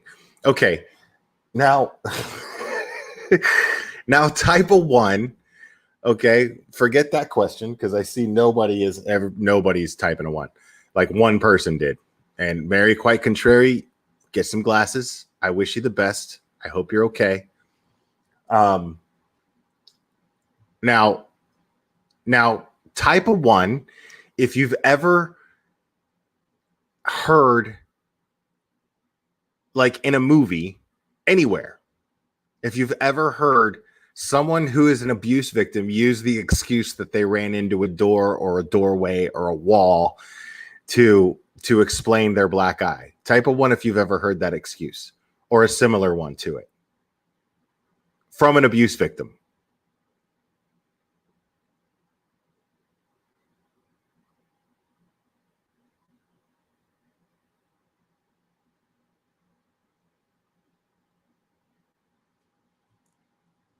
Well, that's interesting. That's extremely interesting.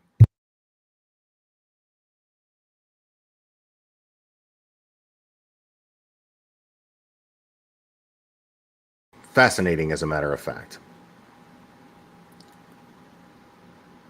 Because I'm to the conclusion now.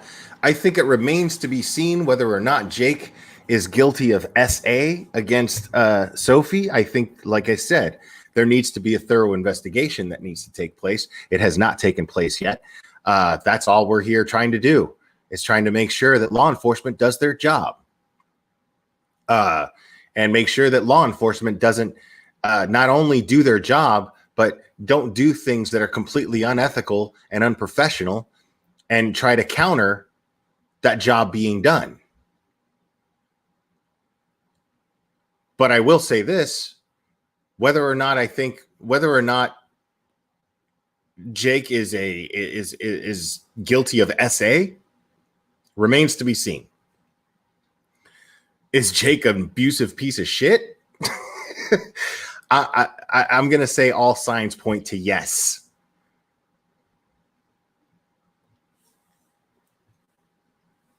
So, all right. So hold on. She explained. Oh my God, she explains it. I'm not giving Miss Lishman much credit here because of course she's going to have her explain. So let's get into that. Help me understand how you get black eyes from running into doors. Kelly says, so we had just moved into our home on our, okay, she says the address. And she says, oh, sorry. And then she says, it's okay. She goes on to say, we had just moved into the home. The door was substantially lighter than the previous house. And we were at an apartment we were at. Our previous apartment had a very heavy front door. This door was very light. When I went to open it, I pulled it very quickly. And because of the change in weight and like habit, I literally hit myself in the eye. And actually have text messages that show me saying, like, I can't believe I did this. And it was very unfortunate timing that CPS showed up that day. I don't know what else to tell you. Like, I literally hit myself with the door, like in the face with the door. And yes, CPS did make me aware that that is the number one reason that people say.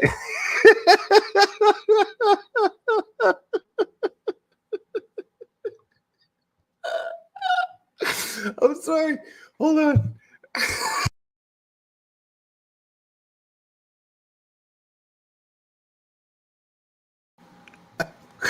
Listen, before I continue, I want to be clear. I'm not laughing at domestic violence at all. I'm not laughing at anything like that. I'm laughing at how funny it is that A, it's the lamest excuse ever. B, CPS shows up that day.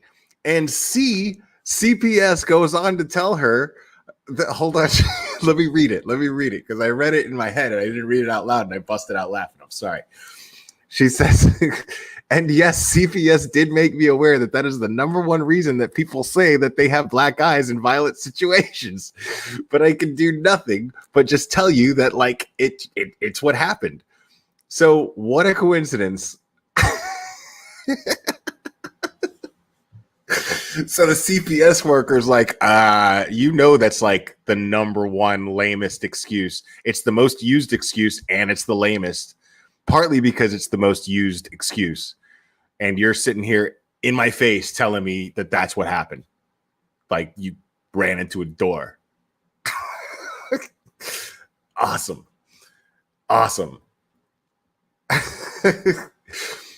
So, oh man, Miss Lishman must have just tried so hard not to laugh. So we're asked if CPS could photograph your home. You said no. Do you remember that? Kelly says yes. Okay. They also asked if they could take a picture of Mowgli, who was there, and again, you said no. Do you remember that? Yes. And would you call that being cooperative with CPS? I was afraid of CPS, so no. Now, before I continue, guys, I want to know if I'm the only one here, because I think if a jury heard all of this stuff, and I'm barely scratching the surface of all the evidence, right? We're talking the police officer trying to intercept the SANE exam. We're talking about the body cam footage where the nurse is explaining to him that she sees signs of VD, of an STD.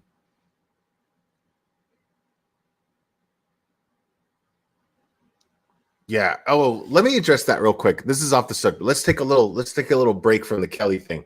So stand up and speak out. It's funny that Levi was making fun of Will being drunk. Now, what's funny is the thing about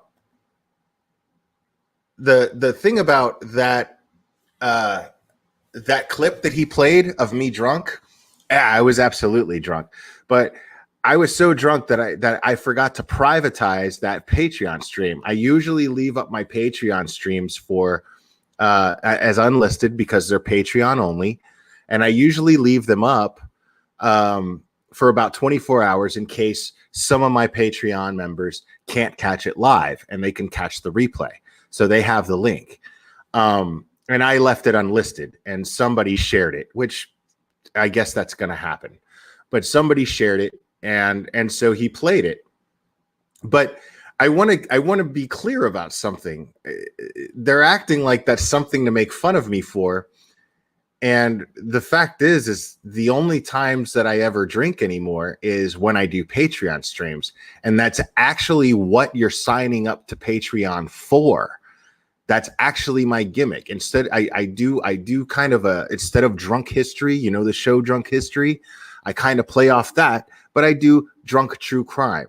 I think it's funny to get as hammered as I possibly can and try to give all these facts on an old true crime case.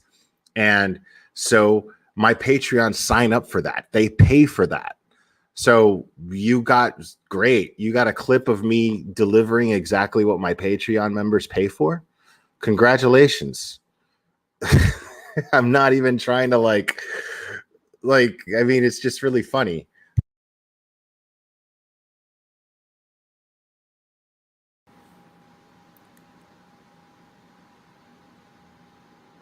No, that was like, no, I know Cherry K. What happened was that I went live a third time. Like I was so drunk that I got cut off from what happened was they cut off the stream uh, for copyright because I was playing unauthorized music and things of that nature. So they cut off the stream, and then I started it again. But then I ended up starting it on my main channel, which was a big no-no. And then people from here, like I think Ivan the Great or somebody was like, "Hey, what's up?" And I was like, "What the hell? What are you doing in here? You're not a Patreon member." And then I logged off of that one, and then I started a third one. And then I forgot to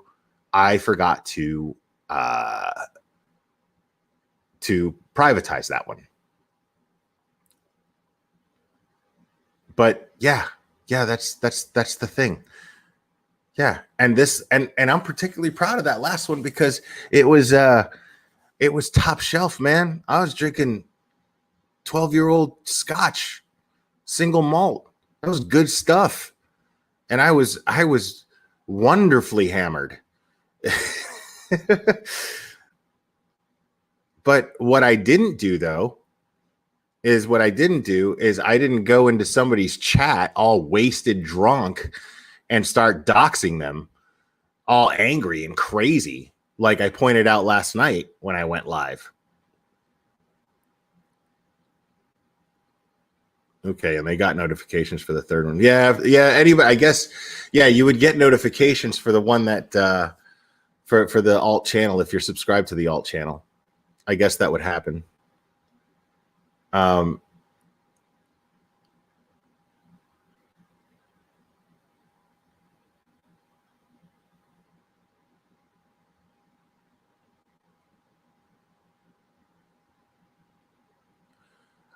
Can't they get in trouble for showing stuff that is paid content being showed?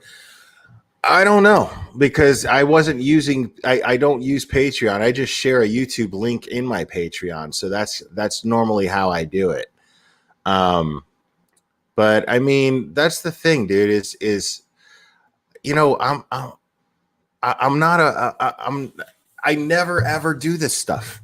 Like, this is what I'm talking about. When it comes to these people that are in support of Kelly, you've got one telling people that, you know, one's a medical expert telling people that you should hold your pee when you have a UTI, which is the exact opposite of what you're supposed to do, while telling people to drink plenty of fluids. When you have a UTI, drink plenty of fluids, but hold your pee. That's what she sat there and told people to do, which is hilarious to me. And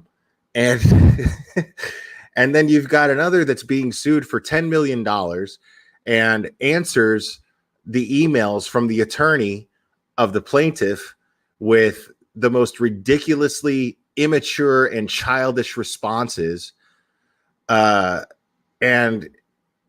then you've got this dude who dresses and smiles like he touches kids, talking about how there's a child in danger, and he's openly admitting to doxing people. Like, I have a screenshot of him making a comment in his chat saying, "Send me the information and I'll dox him." And then he doxed me. Like, you know, I mean, I've been doxed before, you know, like, I'm not all butthurt about it. I'm just saying, like, open your eyes. Look at the type of people that are in support of Kelly.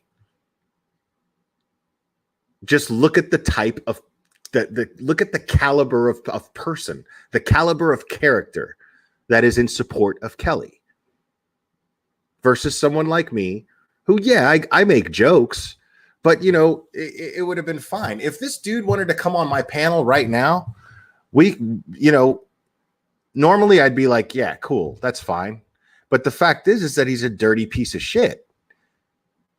Like, he didn't like the fact that I tweeted what I tweeted, and then he got all butthurt about it and then decided to dox me. So, you know what I mean? Like what I'm trying to do is get people to open their eyes and look at the facts, because what I deal in are simple facts. None of these people share any legal documents to support that. I mean, you've got Critical K, who went live yesterday, and she says, "I rue the day that I ever gave Will a mic." Yeah, I bet you do. That's my aim, is to get you to rue the day. Absolutely. Because you're a doxing piece of shit too. And I'm not even upset about her, because I mean, what's gonna happen is Ray Andriacchio is going to absolutely put her in her place. She is going to spend the rest of her life in debt. She is absolutely going to spend the rest of her life in debt. And all I have to do is just wait for that to happen, for a judge to make that happen. Because there's no way she's going to win that case. There's just no way. So I don't have to worry about these things. What I can do is continue to state facts, continue to read documents, because what I'm reading, it can't get any better than this. What I'm reading from right now is a sworn deposition from K.Long. She is under oath. This is coming from her directly. This is the most that any of you have heard from her this entire time. You cannot deny that. This is the most that any of you have heard from K.Long this entire time. And what I'm showing here is how much she lies.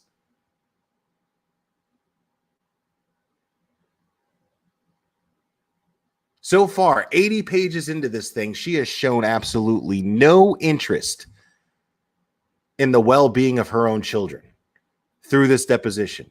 80 pages in, no interest in the well-being of her own children. And the best they can do, the best these idiots that are in support of her can do, is try to twist my words and say that I'm shaming people for depression. Ridiculous. I struggle with depression. But see, I'm not like these people. I'm not like Kelly here, who's whining and using it as an excuse to be a shitty mother. I'm not doing that. That's why I use the word struggle as opposed to suffer. I choose not to suffer from depression. I choose to acknowledge the fact that it's there. Therefore, I struggle with it. But I deal. And I have been focused on nothing but facts in this case. So all they got is just trying to twist my words around. That's the best they got. These are the people that Kelly hired a PR firm to feed information to, and yet she's not feeding anything to them because she doesn't have anything worth giving. Everything looks bad on her. The only thing that works in her favor is Judge Snipes' ridiculous conclusion. His insane conclusion and violation of Michael Long's rights. And I love that. And then there was this idiot with the picture with the boobs on panel with I already forgot this idiot's name. What the hell is this idiot's name? Somebody posted it here in the chat already. The dude who just doxed me. What the fuck's his name?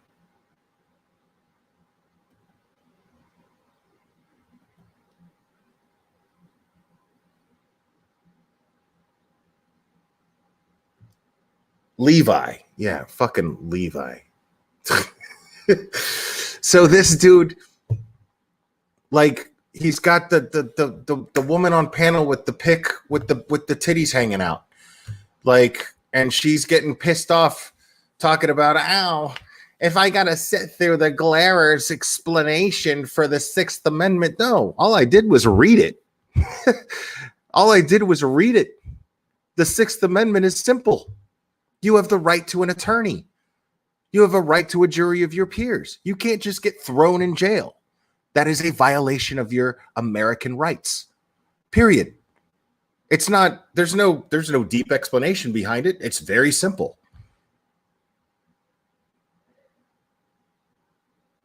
Like, how are you going to deny someone the motion? You're going to deny someone. How does a judge have the right to deny someone their basic American rights?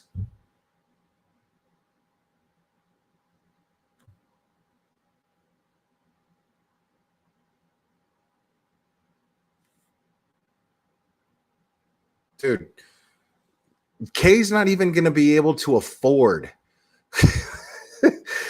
She's going to have to sell her computer and whatever the hell else she's got she's going to be in Andriacchio's pocket the rest of her life.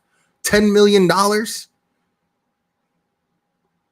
And she's like, stop harassing me. That's how she answers emails from Andriacchio's attorney. Stop harassing me. This is harassment. You don't have jurisdiction. Dude. Like, yeah, it's the internet. It's all over the place. Like, everything that you're saying not only reaches Mississippi, but it reaches everywhere in the world where anybody has internet. That's literally how it works. Like, it's just funny to me. And I mean, I'm not going to sit here and try to explain it because I don't really know, but this channel, Uncivil Law, if one of the mods can drop his link in the chat, I'd really appreciate it, because he's doing a great job of covering Critical K's lawsuit. That is just, he's doing a great job of covering the road to Critical K's demise. And I find it quite entertaining and quite humorous, because she still stands by everything that she's doing and saying. She sees herself wearing a tiara in life. And then, yeah, I heard she was getting another lawsuit, another one on top of the Todd Chrisley one, another one. Like, these people don't just get sued for nothing, dude. You know what I mean? Like, you don't just get sued for nothing.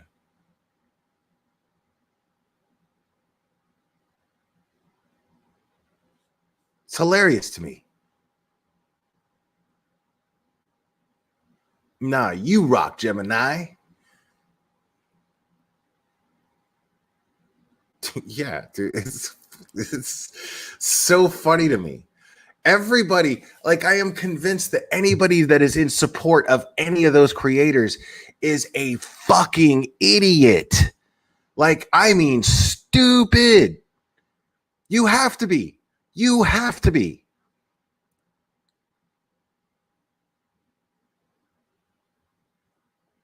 Like, you just have to be. Everybody in Critical Case chat is an idiot. Everybody in oh my god, everybody in Limey with the T's chat is, oh my god, like, beyond stupid. Beyond stupid. Like, you just sit there and listen to this person talk about a UTI and how you're supposed to hold your pee, and that's how you deal with a UTI, is to hold your pee and drink a lot of fluids in the process. Dude, hey, stupid. Like, the whole point of drinking a lot of fluids is so that you continuously pee. The idea is to flush your system out. That's the whole point. Whenever you're sick, they tell you drink a lot of fluids. It's so that you pee a lot. That is the point. Like, and then she's got 80 people sitting there in her chat, like, going, yeah, exactly. And one of them was even stupid enough to, like, say, all you got to do is Google. Like, that's exactly what I did to prove her wrong. And I didn't need to. I was just like, I'm just going to do it, just to do it.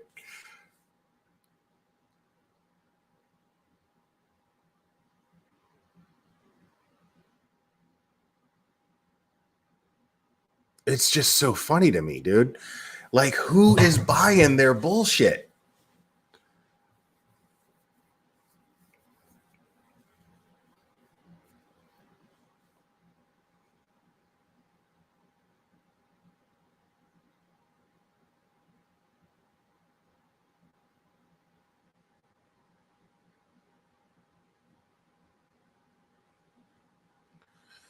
All right, so I'm going to continue. And would you call that being cooperative? Hold on, let me.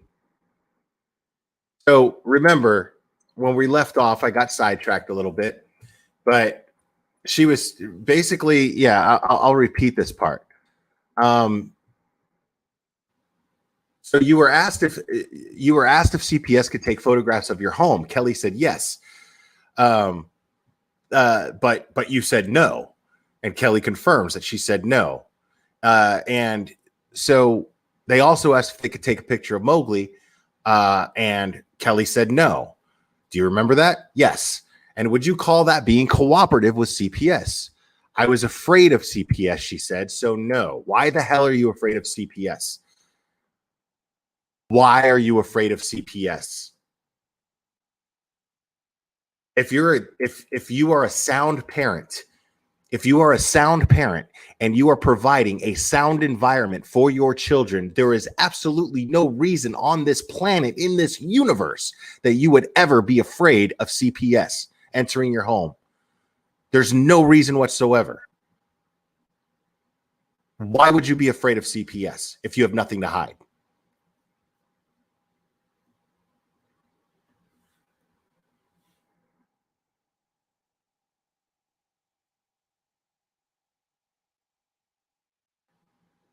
All right. And okay, by the way, there was also broken glass all over your front porch that day that CPS observed because you and Jake had a fight in the wee hours of the morning. Yes. Do you remember that? On May 2nd, you said that you, in the process of this fight, you had broken the plate all over, and I guess by the time CPS got there, you had not cleaned that up. I wouldn't say that was factual, so no. By the next day, CPS wants to meet with Jake, and you have lawyered up, right? This was May the 3rd. May the 3rd, yeah. Unbelievable, dude. This is very, very interesting, people. I mean, this is very, very interesting. Amber Shemesh is there in her office. CPS talks with Jake with Amber there. And do you know what Jake told CPS on May the 3rd? She says, I don't. Have you reviewed the investigation report from CPS? I have not. Okay. Would it surprise you to know that Jake told CPS you were actually the one that was drinking and that you had wanted to go drive off in the middle of the night with the kids? He said he tried to stop you and there was a fight. Okay. Okay. Does that surprise you that he does that surprise you that he would have told CPS that version of events? She says, yeah. He told CPS he had to go wake Sophie up in the wee hours of the morning so he could, quote unquote, have a witness, and that both of you were screaming at each other to get the fuck out, or words to that effect in front of Sophie. She says, sorry, who said that? You and Jake in front of Sophie. I don't remember ever doing that in front of Sophie. So does it surprise you that Jake was that this was Jake's version of events? Yeah, if that's true. Now, let me tell you something. A lawyer's not going to lie about that if she has proof. You know what I mean? Like, are you guys with me on this right now? Are you guys on my page at the moment? Because this is very, very, very, very compelling stuff, guys.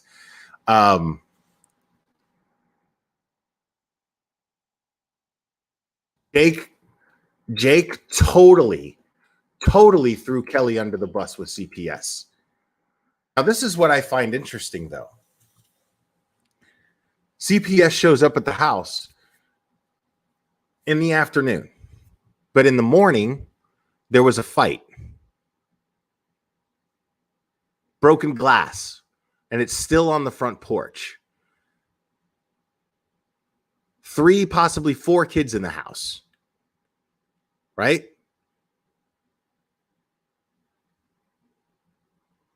Broken glass out on the porch. CPS goes, hey, you mind if we come in and take some pictures of the home?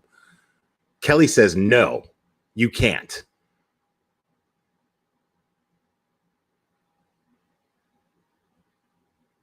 She says, can we take, they say, can we take a picture of Mowgli, her and Jake's baby? She says, no, you can't. CPS shows up in the afternoon. From the fight that happened in the morning, there's still broken glass on the porch. Why wasn't that glass cleaned up? You got kids in the house. Broken glass. Why wasn't that glass cleaned up?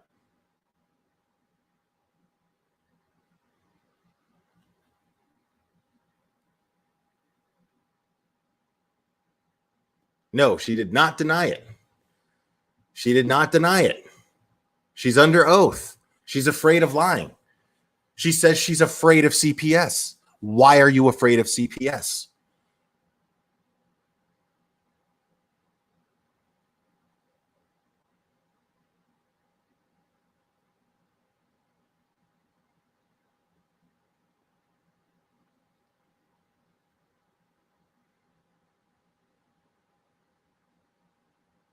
Oh, I never said. See, look at this idiot. I love this troll right here.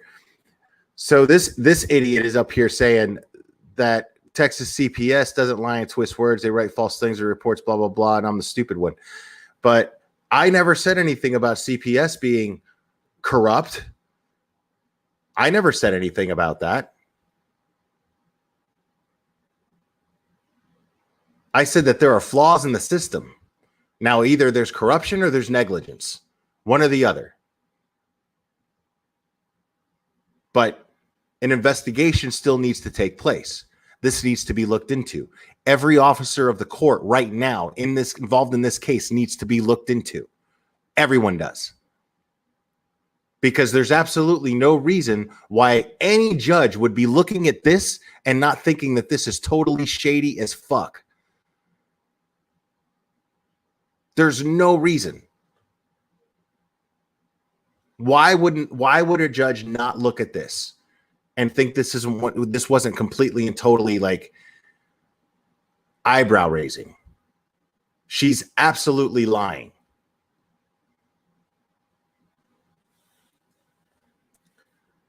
Moving on. And the kids told CPS that Jake was the one with the drinking problem. Does that surprise you? I don't think a kid can characterize a drinking problem. Come on, man. Okay, that's fair enough.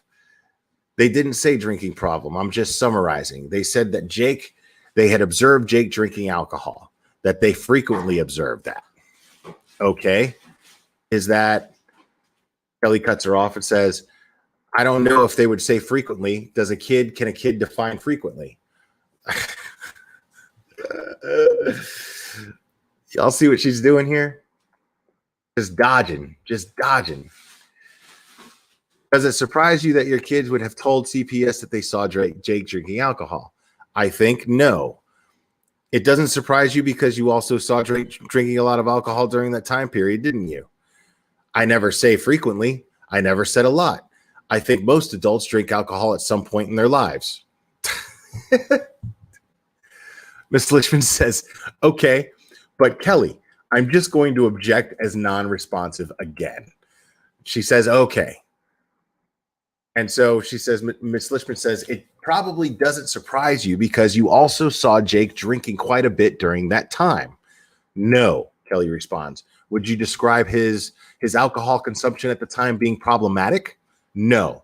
Would his alcohol consumption be a contributing factor to validity in your relationship at that time? Mr. Routson objects. Form. Go ahead. So Kelly answers, again, I don't agree that we had a volatile relationship. I mean, this woman's in complete denial. She's either in complete denial or she is a liar. I think both. I think she's in denial and it's causing her to lie.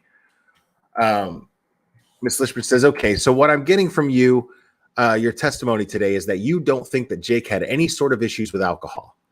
Kelly says no. And from what Jake's told GPS, he said that you had an issue with alcohol. Mr. Routson objects. Form.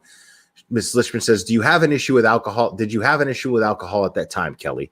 Kelly says no. Were you a problem drinker at any time in your life? No, not that I would. No. So if there was no issue going on, nothing to see here, Miss Graham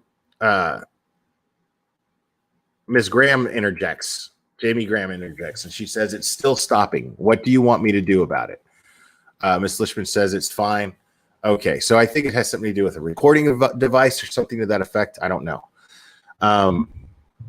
Ms. Lishman says, if there's nothing going on at that time, nothing to see here, right? Why are you telling CPS that they can't take pictures and they have to go talk to your lawyer? Well, I Googled what to do when CPS comes came before I had never dealt with CPS before. And I said, keep yourself safe and talk to a lawyer. So I followed what I found on Google. I love that, though. That's interesting. So Kelly takes the time to Google what to do if CPS shows up at your door, but she didn't Google what to do about pain, about the kind of pain that your 9-year-old daughter is describing in her private areas. You wouldn't even Google that. You wouldn't take her to a doctor, much less even Google what to do about it. You just weren't concerned. Interesting.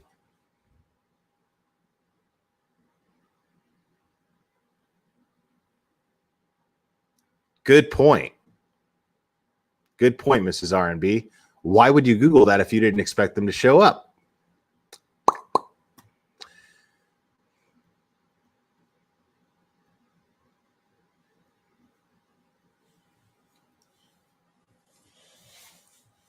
All right. So Google told you not to let CPS take pictures and call your lawyer, and to call your lawyer. Mr. Rousey says objection form. Kelly says, I can't say who told me. Whatever article I read on Google from a law firm, I'm sure. Let's talk about this other issue. CPS asked you for Michael's number on, this was May the 2nd, when they visited your home. But the records reflect that you did not provide his contact information for Michael until May the 8th. So for 6 days, there was this investigation, and CPS didn't have the ability to contact Michael. Was that deliberate on your part? Mr. Routson objects. Form. Kelly answers, I don't recall them ever asking on May 2nd. Ms. Lishman says, objection, non-responsive. Kelly says, no, it was not. So she's getting frustrated. Guys, we're on page 98. So Ms. Lishman says, okay, are you sure you didn't just want to make sure that you couldn't talk to Michael before CPS did? No, because that's what ended up happening, right? You got to speak to Michael before CPS got to him. It felt like the right thing to do, she says. When did you first tell Michael that you were being investigated by CPS? I don't recall. How many days passed? I don't recall. You talked about Leslie prescribing you stuff during that first CPS investigation, but you have not mentioned her to me according to my notes. Where did that Leslie fall into play here? In terms of people treating you and prescribing you things, I've never heard that name. I don't know if maybe that's like PA at the doctor's office. I don't know. Well, I'm just reading what you told CPS. The name doesn't ring a bell to me, so I don't know. Have you ever been treated or prescribed anything by anybody named Leslie Blank? That name doesn't ring a bell, so no, not that I can recall. You said you were also seeing somebody, Jennings, for you. Okay, so hold on. They moved on to the subject. So I'm going to restart that subject the next time I go live, okay? So in summary, what we're talking about here is CPS basically investigating Jake and Kelly's relationship. So Kelly could not provide at any point. She tries to say that it was about Michael, and she reported Michael, and Michael was sending her threats and intimidating and blah, blah, blah. But there's no record in CPS. There's no CPS record of this at all. Right. And she basically lies and says, yeah, well, I mean, I gave it. And she's throwing her own lawyer under the bus in the process. She's like, I had it, but I gave it to my attorney.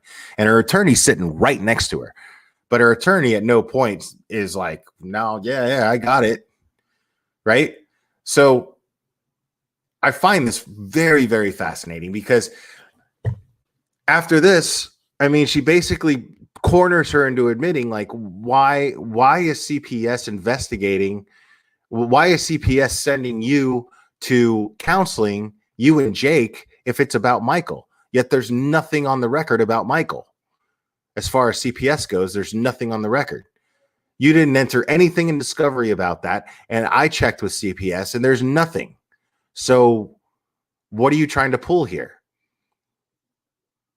And then on top of that, she says that she says that CPS shows up to her door. CPS shows up to her door, and she claims that the very door that CPS shows up at, she ran into and got a black eye from it.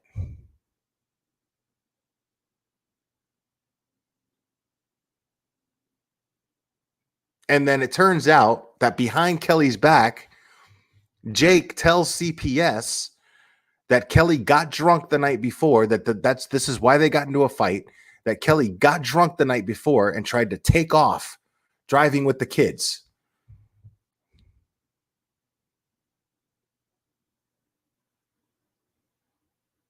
And that's why they got in a big fight. Yet there's broken glass all over the porch. They show up. There's broken glass all over the porch. Kelly's got a black eye. They ask to take pictures of the house. Kelly says no. And she lawyers up and asks for an attorney. They ask to take pictures of her and Jake's baby, Mowgli. She says, no, I want an attorney. I'm going to contact my attorney.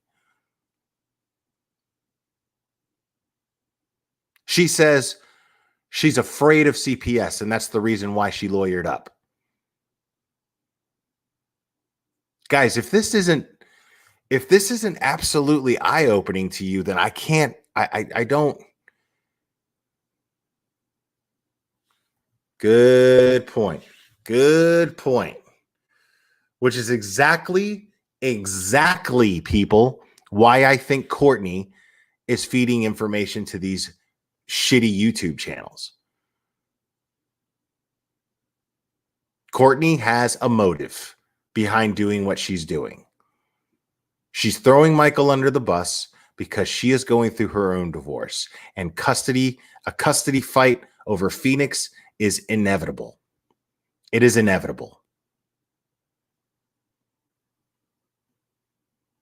What Courtney is doing currently, right now, is trying to build a case against Michael.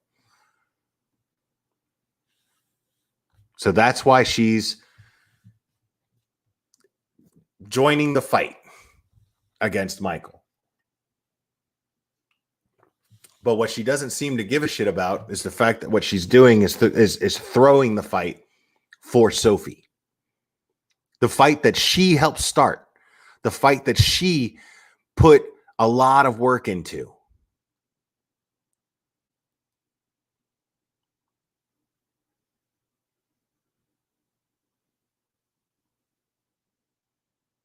So interesting, yeah. Interesting. So Jake's playing the long game because Jake believes that their relationship is very volatile and that at some point she might want to leave him. At some point she might want to take their child.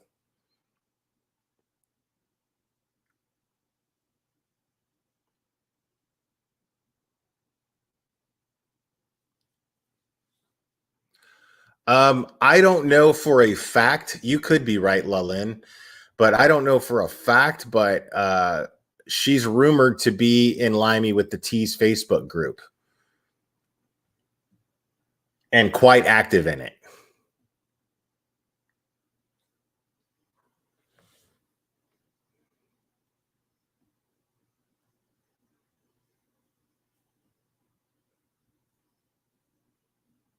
And it's just so funny to me, man. It's just so funny to me that this is all, that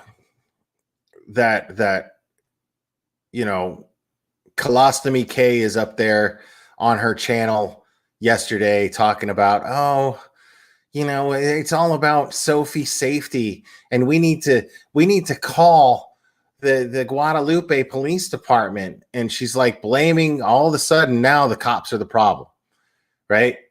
It's just so funny. Like, pick one. You know what I mean? Like, like pick one. The fact of the matter is she says that she spoke to Detective Shockley, correct? She named his name. I didn't before, but that's actually the detective that spoke to me. Yeah. Yeah, Kay. Yes, Karen. Shockley actually returned my call and I spoke to him while I happened to be live. I'm not a piece of shit and I didn't record it and I didn't put him on a live stream without his permission. But he told me that, not in so many words, only in so many words, that he doesn't feel that law enforcement currently at that time did not feel that Michael was a danger to Sophie. Doesn't matter what the court says. They have to investigate it. They have to figure this out. They have to ask questions. They have to do their own investigation. That's how it works. And they did not come to that conclusion.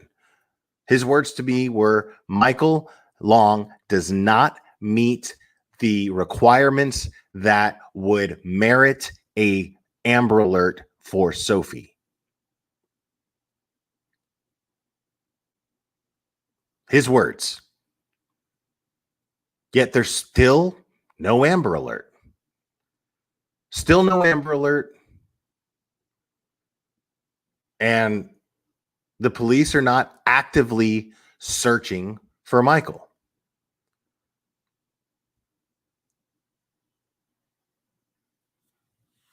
Danny B, yes.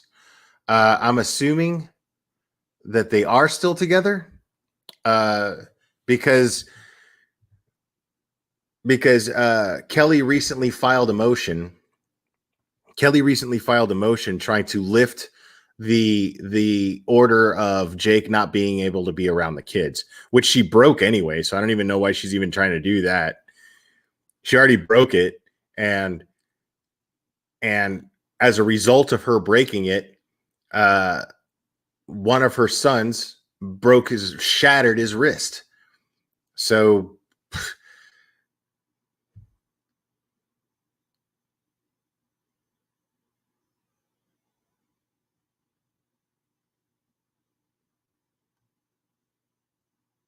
I know, right?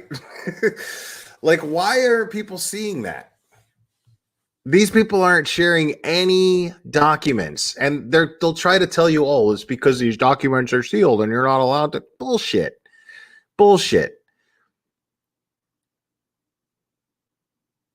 The fact is, I can share whatever the hell I want. I can share whatever the hell I want. And they can share whatever the hell they want. And they know it. The problem is they don't have anything. All they've got are a couple of text messages where Michael was heated because it stands to reason. What if you're trying to protect your daughter from someone that your daughter is accusing of the worst possible thing that they could be accused of? Well, then, yeah, he's going to be a little heated. And he's going to say some things. And I'm not,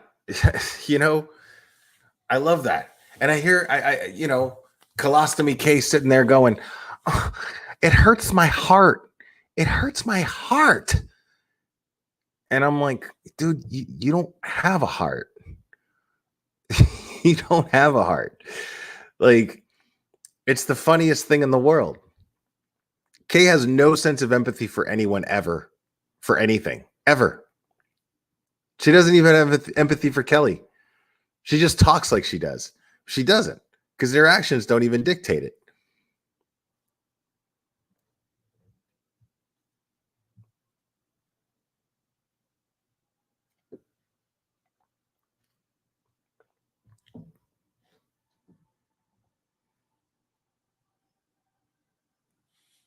I mean, that's all you got to do. All you got to do is use your eyes, people. Just look at everything. Look at the behavior of these jackasses. So you had in the last 24 hours, 3 channels that went live in support of Kelly, and they haven't shared anything substantial at all whatsoever. All they did was dox me and trash talk me and trash talk other creators that aren't even talking about this anymore. I mean, it's ridiculous. Like, it's a joke. And here I am sharing facts. There's nothing more valid than what I'm sharing right now. This isn't Michael's account of things. This is Kelly's account of things under sworn testimony, people. It doesn't get any more solid than this. What I'm reading to you is words coming out of her mouth under sworn testimony, under oath.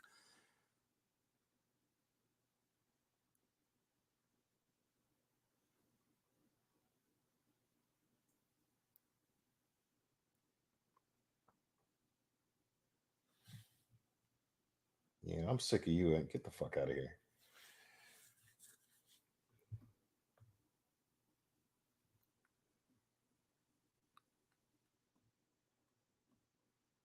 Yeah, see, we don't condone that shit here. We don't condone that shit here. We deal in facts, people. We deal in facts that are pertaining to the subject matter at hand. That's it.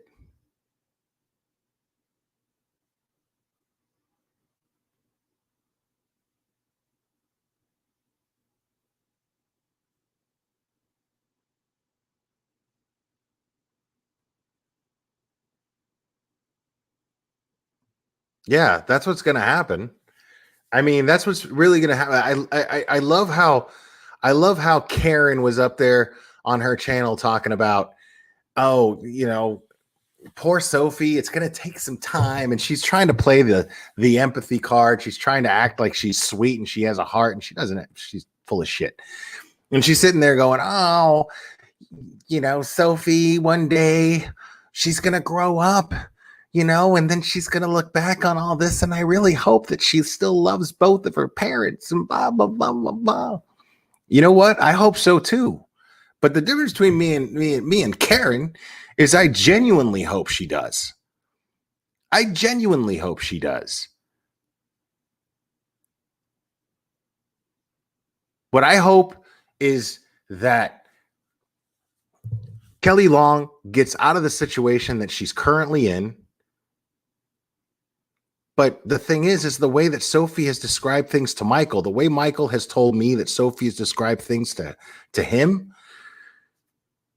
she's just as bad as Jake. She's just as bad. These two are made for each other.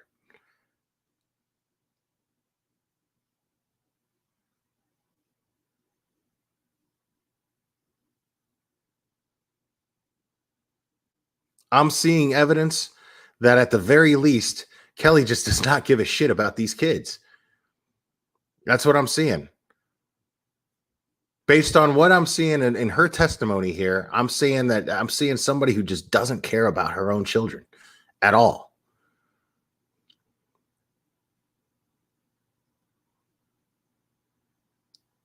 I'm afraid of CPS. Like, she straight up said that.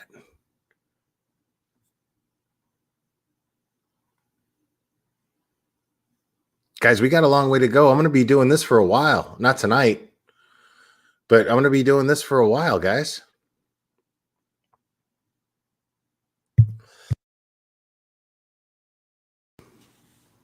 I'm only on page 98.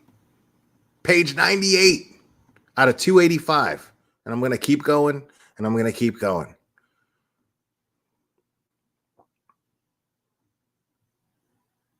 Like, and that's what's funny to me. Like, why isn't Karen focused on her lawsuit? Why is she still focused on this?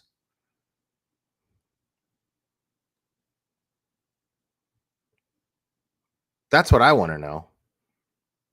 Like, if I'm being sued for $10 million and I don't even have a lawyer, you better believe that's what I'm going to be focused on. I'm not going to be focused on bullshit content, because that's what her content is. It's pure bullshit.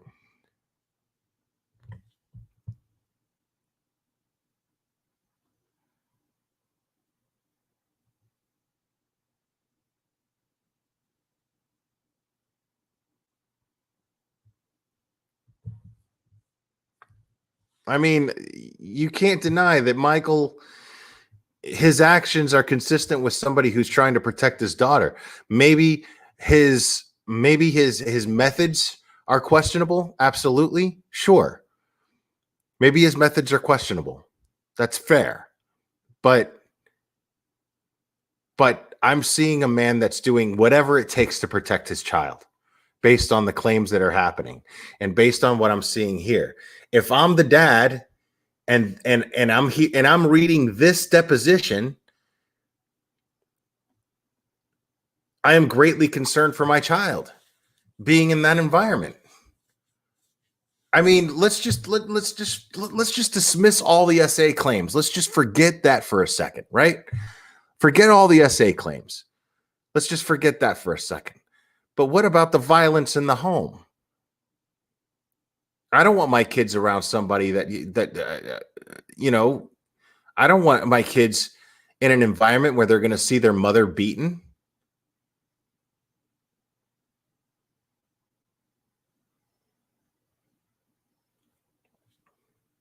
Good night, Ivan the Great. Always a pleasure having you in here, man.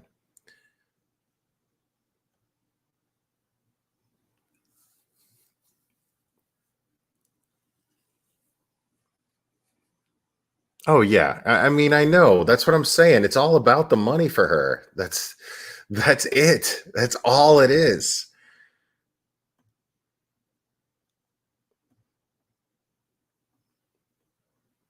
And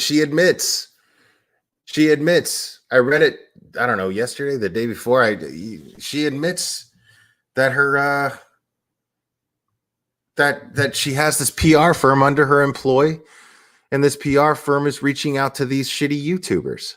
She admits it in this deposition. I already read it. I'll get to it again and I'll read it because I skipped way ahead. But I'll get to it again at some point because I'm going over this whole thing. And yes, I am going to repost that phone call from that officer. I am going to repost because they went and did a privacy strike and had it taken down. I haven't privacy striked anybody. I've been doxxed. I haven't privacy striked anybody.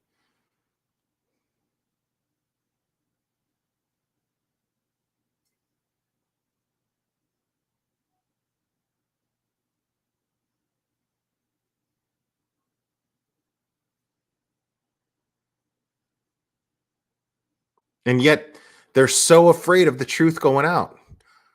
These are facts, people.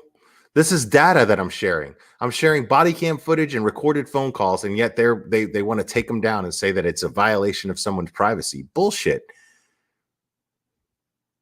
It disproves your narrative is what it does, and that's why you want it down. That's why you're trying to dox me. That's why you're trying to take down my content. Because you're cowards. You're cowards who are full of shit. And every time I go live, I prove it more and more and more. And the more you talk about me is simply because I'm getting that much more under your skin. And I'm going to continue to do it. And I'm not going to stop.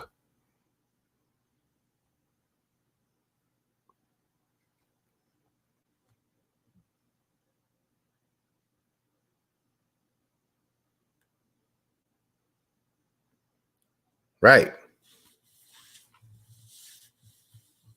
The reason why the PR firm encouraged it and the reason why Kelly has a PR firm is because she doesn't want to be seen or quoted in saying these things herself. She wants somebody else to do it for her so she can look squeaky clean. But you can tell that in this deposition, she's absolutely calling her kids liars. She just won't admit that she's calling them liars.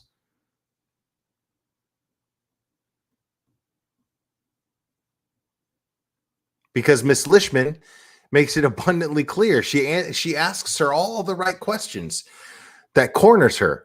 Okay, well, either they're liars or they're telling the truth.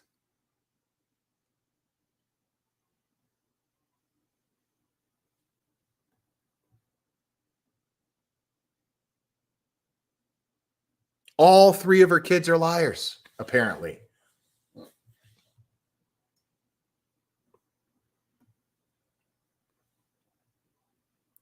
I mean, she's basically sitting up there pleading the fifth.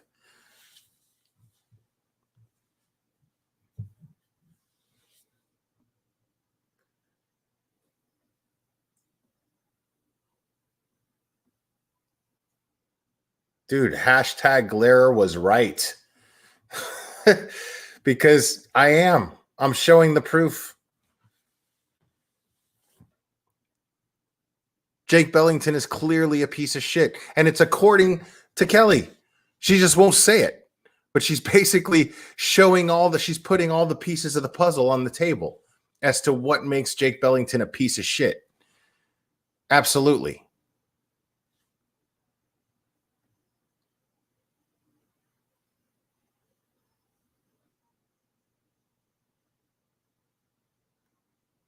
Oh, we haven't even gotten to the 911 calls yet.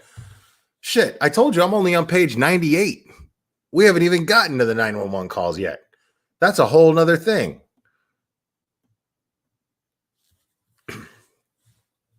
$285 pages of this.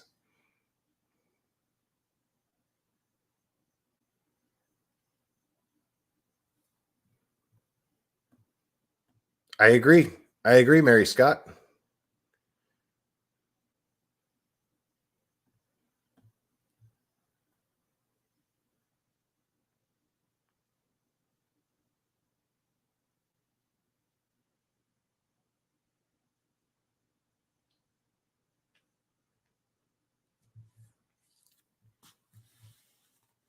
There's no way that a 9-year-old girl would be that afraid of the environment that her mother provides for her unless there was something very wrong happening in that environment. There just is no way, and you are not going to convince me otherwise. There's too much evidence to indicate that there is something very, very wrong going on in that environment.